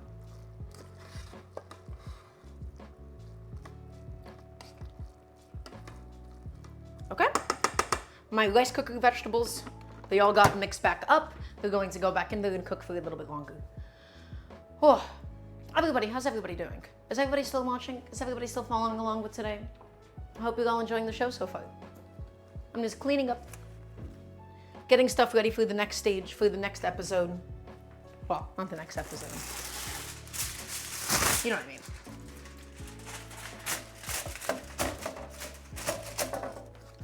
And so my idea is the following, guys.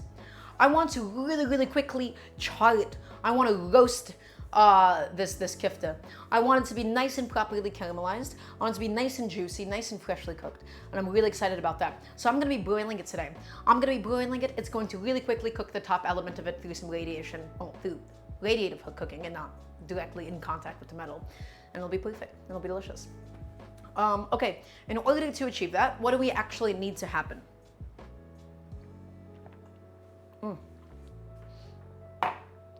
The beef is in the fridge at the moment.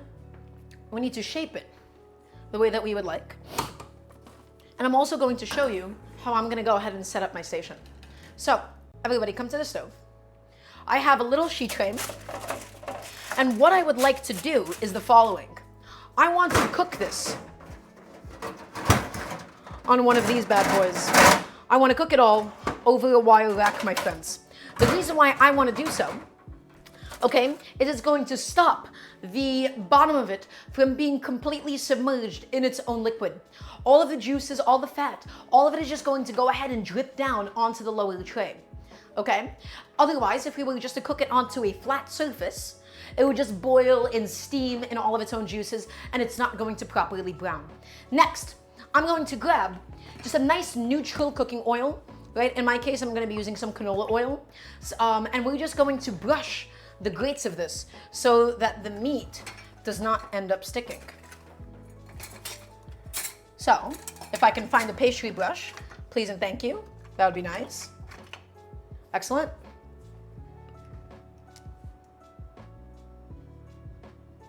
Grab the pastry brush, submerge it, and we're just going to go ahead and properly glaze this up.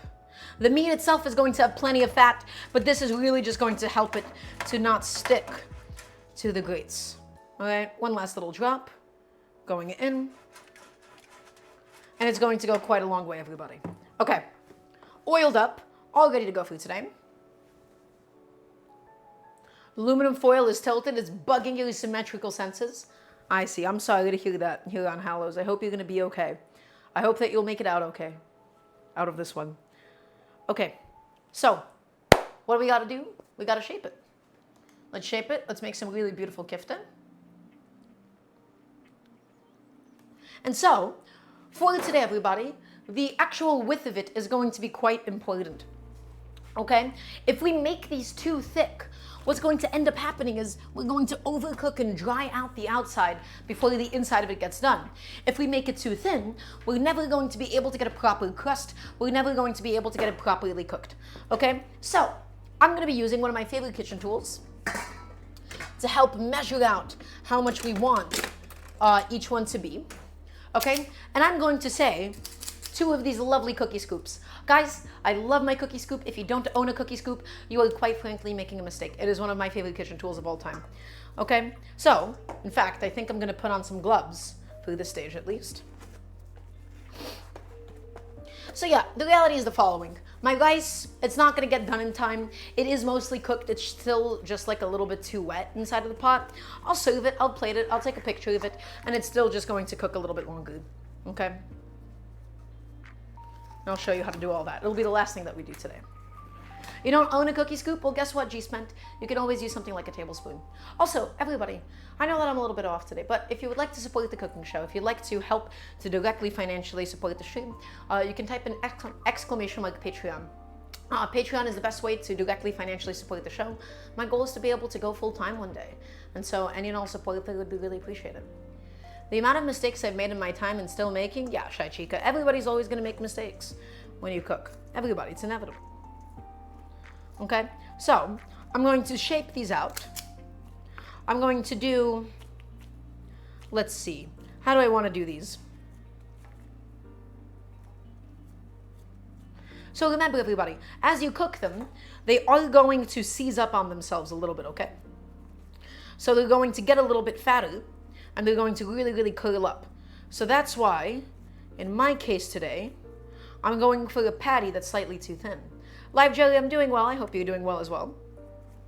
Right? Something like that, I think, is going to be perfect for my kofte. Let's see if I can make it like a nice, pretty football shape or something at least. We don't want to handle it too much so that we don't melt too much of the fat on it right now. Okay? And set it on. Everybody, it's going to curl up. It's going to dramatically change shape. Zavanoya, welcome on in as well. It's lovely to have you. Take it, scoop it out, flatten it, and then let's see if we can get a nice football shape. Again, everybody, it is going to get a lot thicker as it cooks. So this will by no means be the final texture. Add it on. Excellent.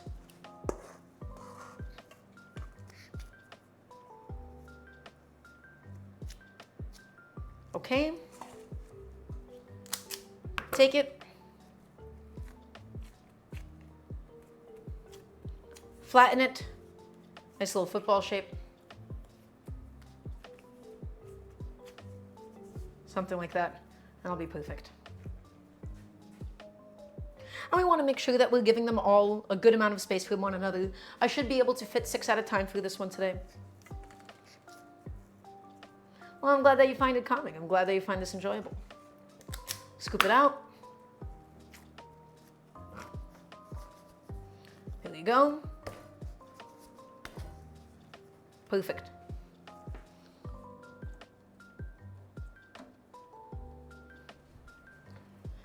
And the last 2 that I could reasonably fit and make right now.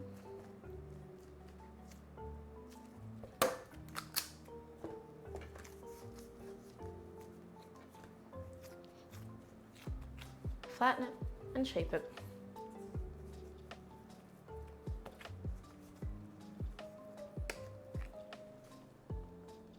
And one last one that I can fit, at least on this batch for today.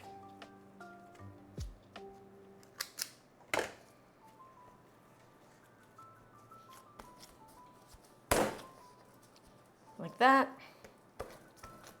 Get it nice and evenly thick across, the best that you can. Okay, everybody, guess what? We have 6 of our kofte for today.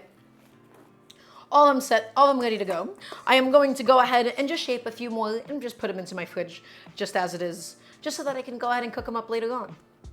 These are the kinds of things that you can pre-shape and then cook for yourself later. Okay? So there you go.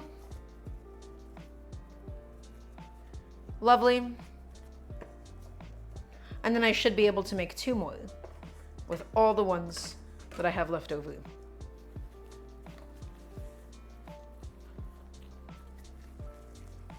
Okay.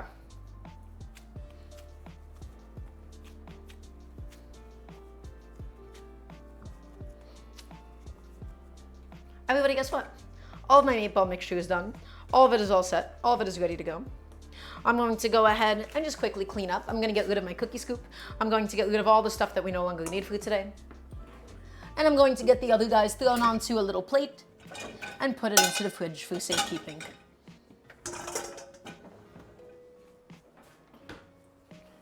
Get rid of you, get rid of you. All the stuff we no longer need, into the dishwasher it goes.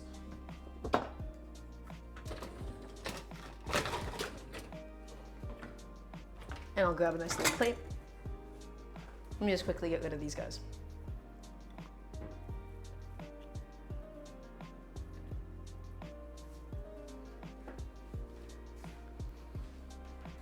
Okay, everybody, so guess what?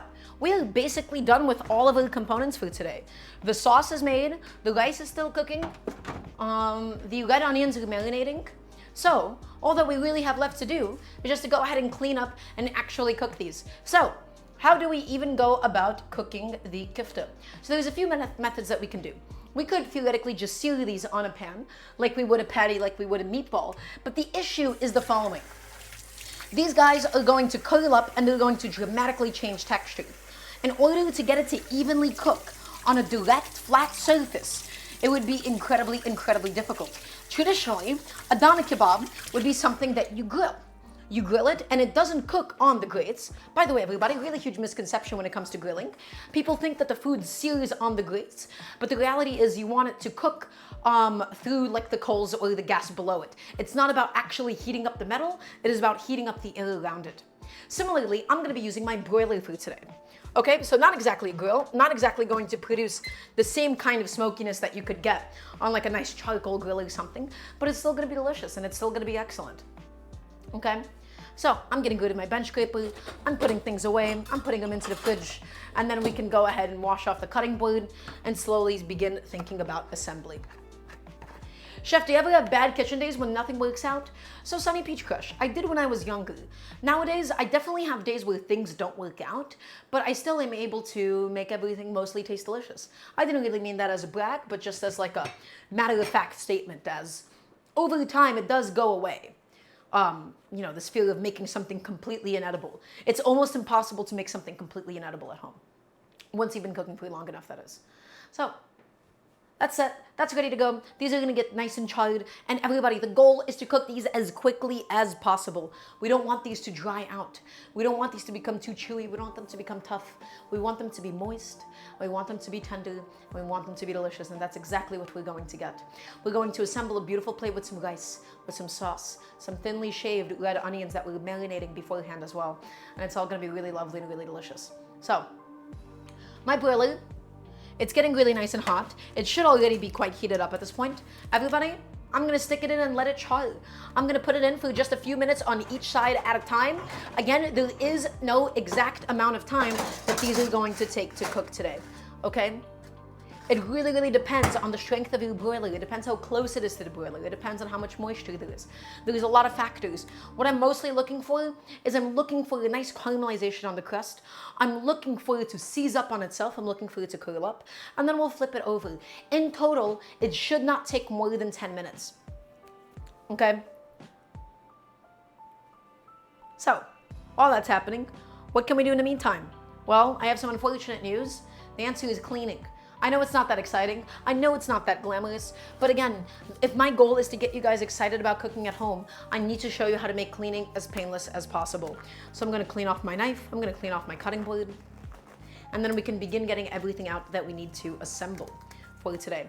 So, if you're all still watching, I wanna hear a nice resounding yes, chef, please and thank you. What do I do to my skin?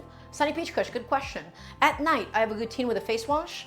And then I have a prescribed ointment called tacrolimus, and then I do that plus a nice little moisturizer, and that's it. And I don't touch my face. I absolutely never exfoliate it. Never, never, never. So, you know, I'm not necessarily a dermatologist. I don't know if exfoliation is right for anybody, quite frankly. But a lot of people, they think they have to go in there and they have like this idea of like they need to smooth it out. They have to sand down their face with all these different exfoliants. Terrible. Not at all. Please don't do that to your skin on your face. Your skin on your face is so, so, so delicate. So, everybody, in the meantime, if you have any and all cooking questions, this would be the ideal time to ask because I am going to be preoccupied with washing up my cutting board. So I'm going to get that done. If anybody has any questions while I do that, that'll be great. Have I ever tried dishes that follows religious diets? For example, Jewish cuisine has a lot of interesting food due to kashrut. So the answer here on Hollows is the following. When I was younger, I grew up in like a Russian Jewish household. You know, I kept a little kosher, right? Not like all the way, but a little bit. In some regards, like I wouldn't eat pork, I wouldn't eat shrimp, and I would basically accommodate anybody else's dietary preferences. Anybody else that I would be cooking for, if they're Muslim, if they have certain dietary restrictions, I'll always do my best job to go ahead and accommodate them. So I never really cook that way for myself because I don't have much of a reason to.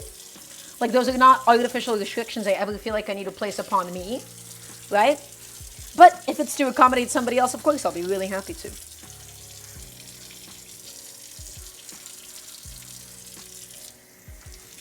Okay, just giving that a quick little wash, getting that all set, getting that all done. Also, I'm glad that you guys like my skin so much. I appreciate it. I take very good care of it. So it's glad that it gets noticed. It's good that it gets noticed. Oh, my speech today is not amazing.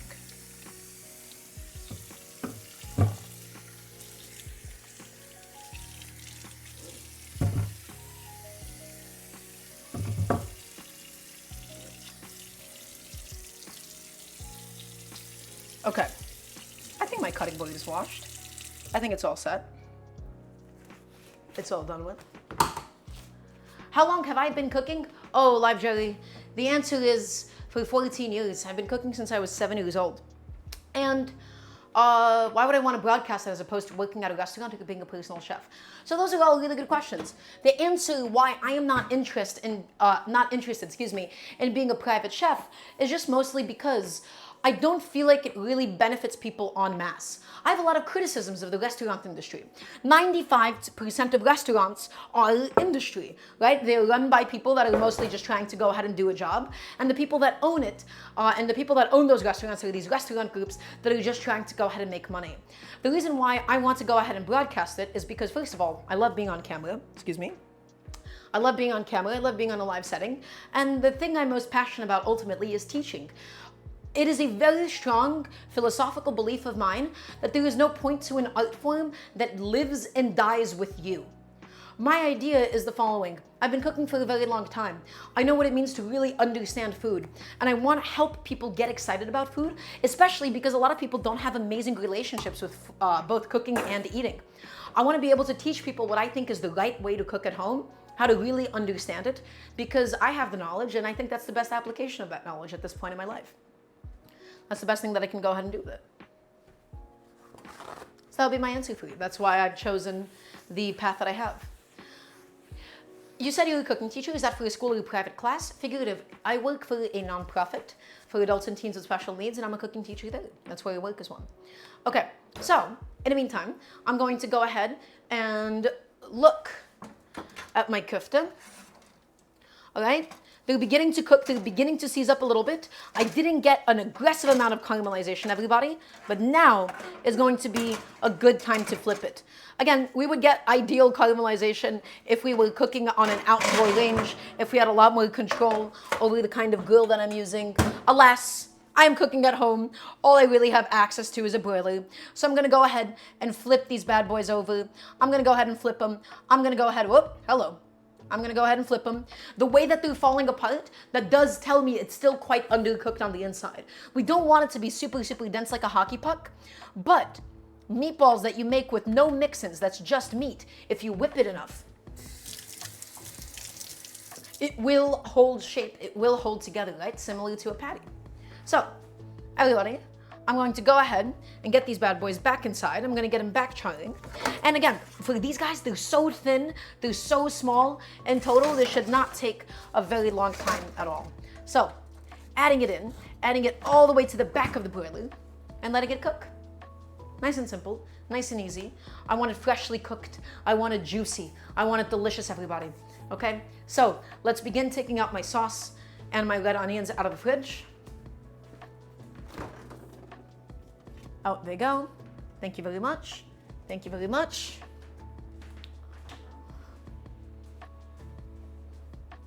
Okay, and we're going to begin doing a little bit of plating for today. So, I'm just gonna make some space on my cutting board. And the only thing I really wanna do right now is I just wanna begin thinking about how I wanna compose my plate. I wanna make it look nice. I wanna make it look pretty. I should try making Jamaican patties. Sometimes Caribbean food is very criminally underrated. So here on Hallows, I love patties, I love Jamaican food. My one issue there is the following. I do not like working with pastry dough at home because I really hate rolling out pastry. I hate how much of a mess it makes. I don't often find that it is the best suited for small apartment kitchens unless you really, really want to make it. It is not the kind of thing that I want to teach people here on Hallows. Okay. Darla, you made cooking much more fun and efficient for me. Your insights and teachings are valuable and you present in a cute way. Well, thank you, Askia. That's very sweet of you. So yeah, not to shoot down your idea, but it is not something that I'm trying to do, I'm afraid. Okay, I'm gonna go ahead and get a plate out. And I'm just going to begin getting a cute little condiment cup of my sauce for today. Just checking on my kofte. Oh, everybody, they're cooking along beautifully. They smell a little bit smoky too, in fact, which is exactly what I'm looking for. Okay, so I'm going to begin. I'm just going to go ahead and get some of this lovely sauce for the kofte, spooned out.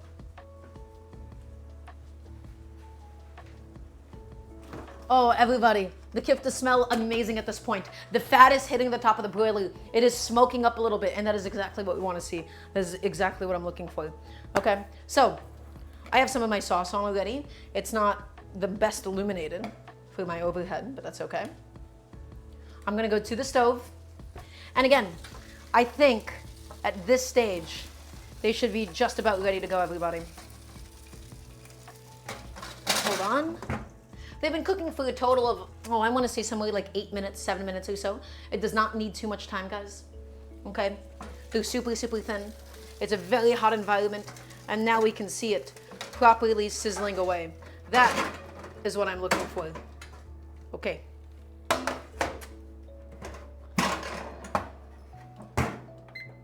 So, that's just about where it needs to be. That's perfect. It still has a really, really nice suppleness to it. Okay?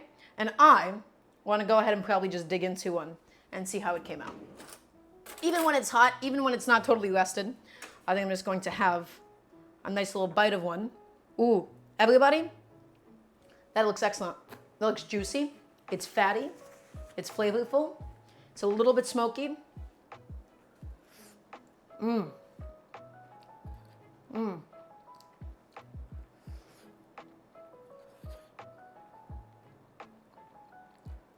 Not tough at all. But a really good chew. Is it crunchy? Not as much as I wanted it. The crust is definitely developing. It's definitely there, but again, not as much of a crust as I would have ideally liked to achieve. But, oh, guys, that's good. That is impeccable. In fact, I'm going to go ahead and finish this one. Okay. I have no complaints.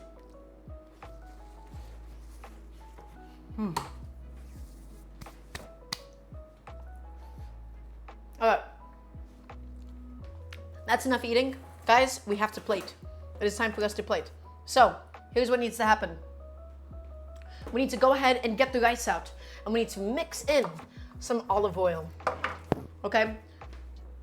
The rice, it's mostly done. It's mostly where it needs to be. And now I just want to mix in and fold in some olive oil just to help make it a little bit more rich, make it a little bit more sumptuous. Okay? So I'm going to get this bad boy out. That's my rice. I'm going to mix in a whole bunch of extra virgin olive oil and fluff it up a little bit. And I mean a lot of olive oil, guys.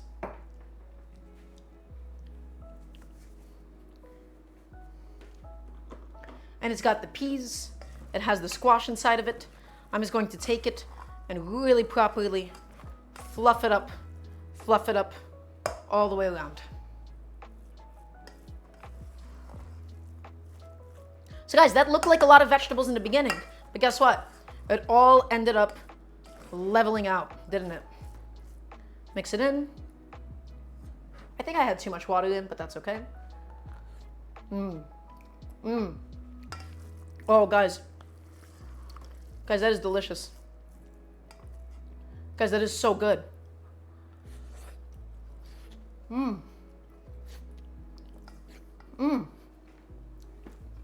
I'm telling you, the soft zucchini, as it cooks in, oh, that is excellent. All right, I'm going to take it. I'm going to make a nice proper mound of it. I'm going to add the rest of it back into the rice cooker for a little bit, just to help it stay warm.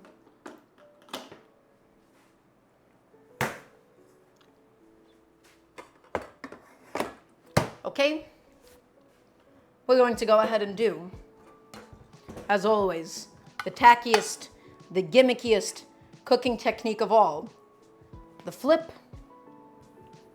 all the way. Oh, hello, get back in there. Thank you. Oh no, it's stuck inside of the bowl now. Okay, there we go. Now we got it. Now that's going. We have the rice. I'm going to go ahead and layer on all of my lovely kofte. This is all for me. I'm hungry. All right. Let's do one. Hold on. How many pieces do I want is the question now. That is what we need to know. 4, I'm just gonna put all 5 on. Let's make this a really nice plate. Let's make this unnecessarily over the top. Okay, I'm gonna do all 5 of the ones I have left over. And then, last but not least, I have some red onions. And we have the sauce as well to be able to eat all of this with. So, grab my onions that have been marinated a little bit and just gently scattered over the top. Just like so. And serve that all with my sauce. Everybody, this is my food for today. It's all done. Let's go ahead and do one more recap session. And then we'll go ahead and dig in. And of course, I'm going to take a picture. I'm going to take a picture now before I forget. Hey, Little Spike, welcome on in. You still made it in time to be able to see it, which is exactly what matters most. That's what food content is all about. It's not about making something that tastes good. Just about it looking good. Okay? So, everybody, if we're all watching, if we're all listening, we're going to do a final recap session. I want to hear one last resounding yes, chef, from everybody watching. Let's do a recap. So, we have some kofte, we have some Turkish meatballs, we have a little sauce, and we have some rice and marinated onions. The rice is made with yellow squash, and it's made with gray squash, and it's made with green peas and brown rice, chicken bouillon, some crushed tomatoes, and some garlic. It's flavorful, it's nutritious, it's full of fiber, and it's full of vegetables, and that's exactly what I wanted. My sauce today, a little bit of honey instead of pomegranate molasses, cilantro, dill, garlic, serrano chilies, roasted red peppers, a little bit of tomato as well. Okay, all that mixed in with some sumac and some red pepper flakes, some gochugaru. Now everybody, my kofte, really simple, ground beef, whipped up with some cumin, whipped up with some red pepper flakes, whipped up with my sumac, okay, with some salt, cooked under the broiler, got it nice and charred, and then topped off with some marinated red onions, which were just marinated in some vinegar and then in some salt. So, here's what we're going to do, everybody. We're going to take a nice little piece of my kofte, and I'm going to just dip it. Hold on. I'm going to dip into the sauce to the best of my ability.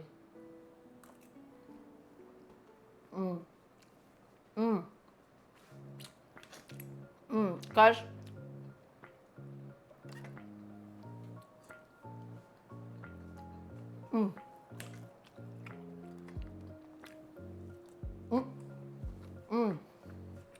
That's lovely. We'll try some of the rice.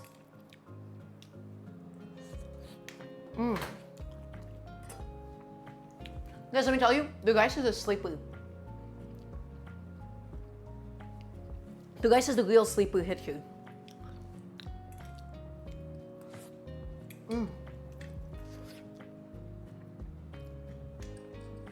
It is so tasty. The vegetables that have cooked into it, so tender, so delicious. It's really gone back to flavor of the rice. Hands down, maybe one of my favorite rice dishes I've ever made. You saw how easy it was. We literally threw it together, put it into the rice cooker.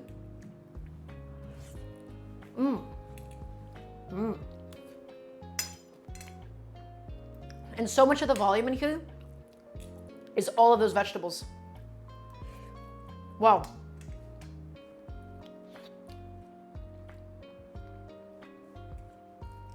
I am not upset about that at all.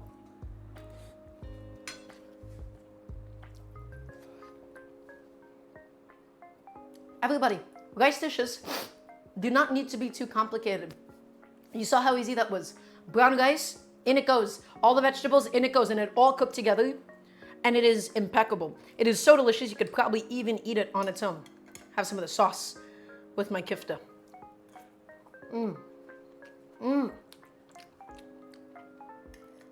Damn, that's good.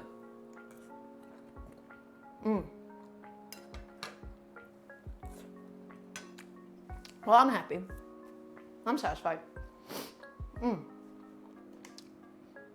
Everybody, we're all done for today. Oh, thank you for stopping by. Thank you for being here. Thank you for supporting the show. Every Wednesday, Friday, Sunday, 5 p.m. EDT. Sunday is going to be a stream, and then I'm going to announce a new schedule for a couple of weeks because I'm going to be out of town doing some Brawler work. Excuse me. Everybody, if you all enjoyed the show, please support the Patreon, !Patreon in the chat, or go to patreon.com/Daramgar. My goal is to be able to go full-time with this one day. And so any and all direct financial support that would be really appreciated. You can subscribe on the Patreon or you subscribe on Twitch or something. I'm going to see you all this Sunday, 5 p.m. EDT, every Wednesday, Friday, and Sunday. Thank you all for enjoying the show. Thank you all for stopping by. Yeah, be well, be safe, and I'll see you all soon.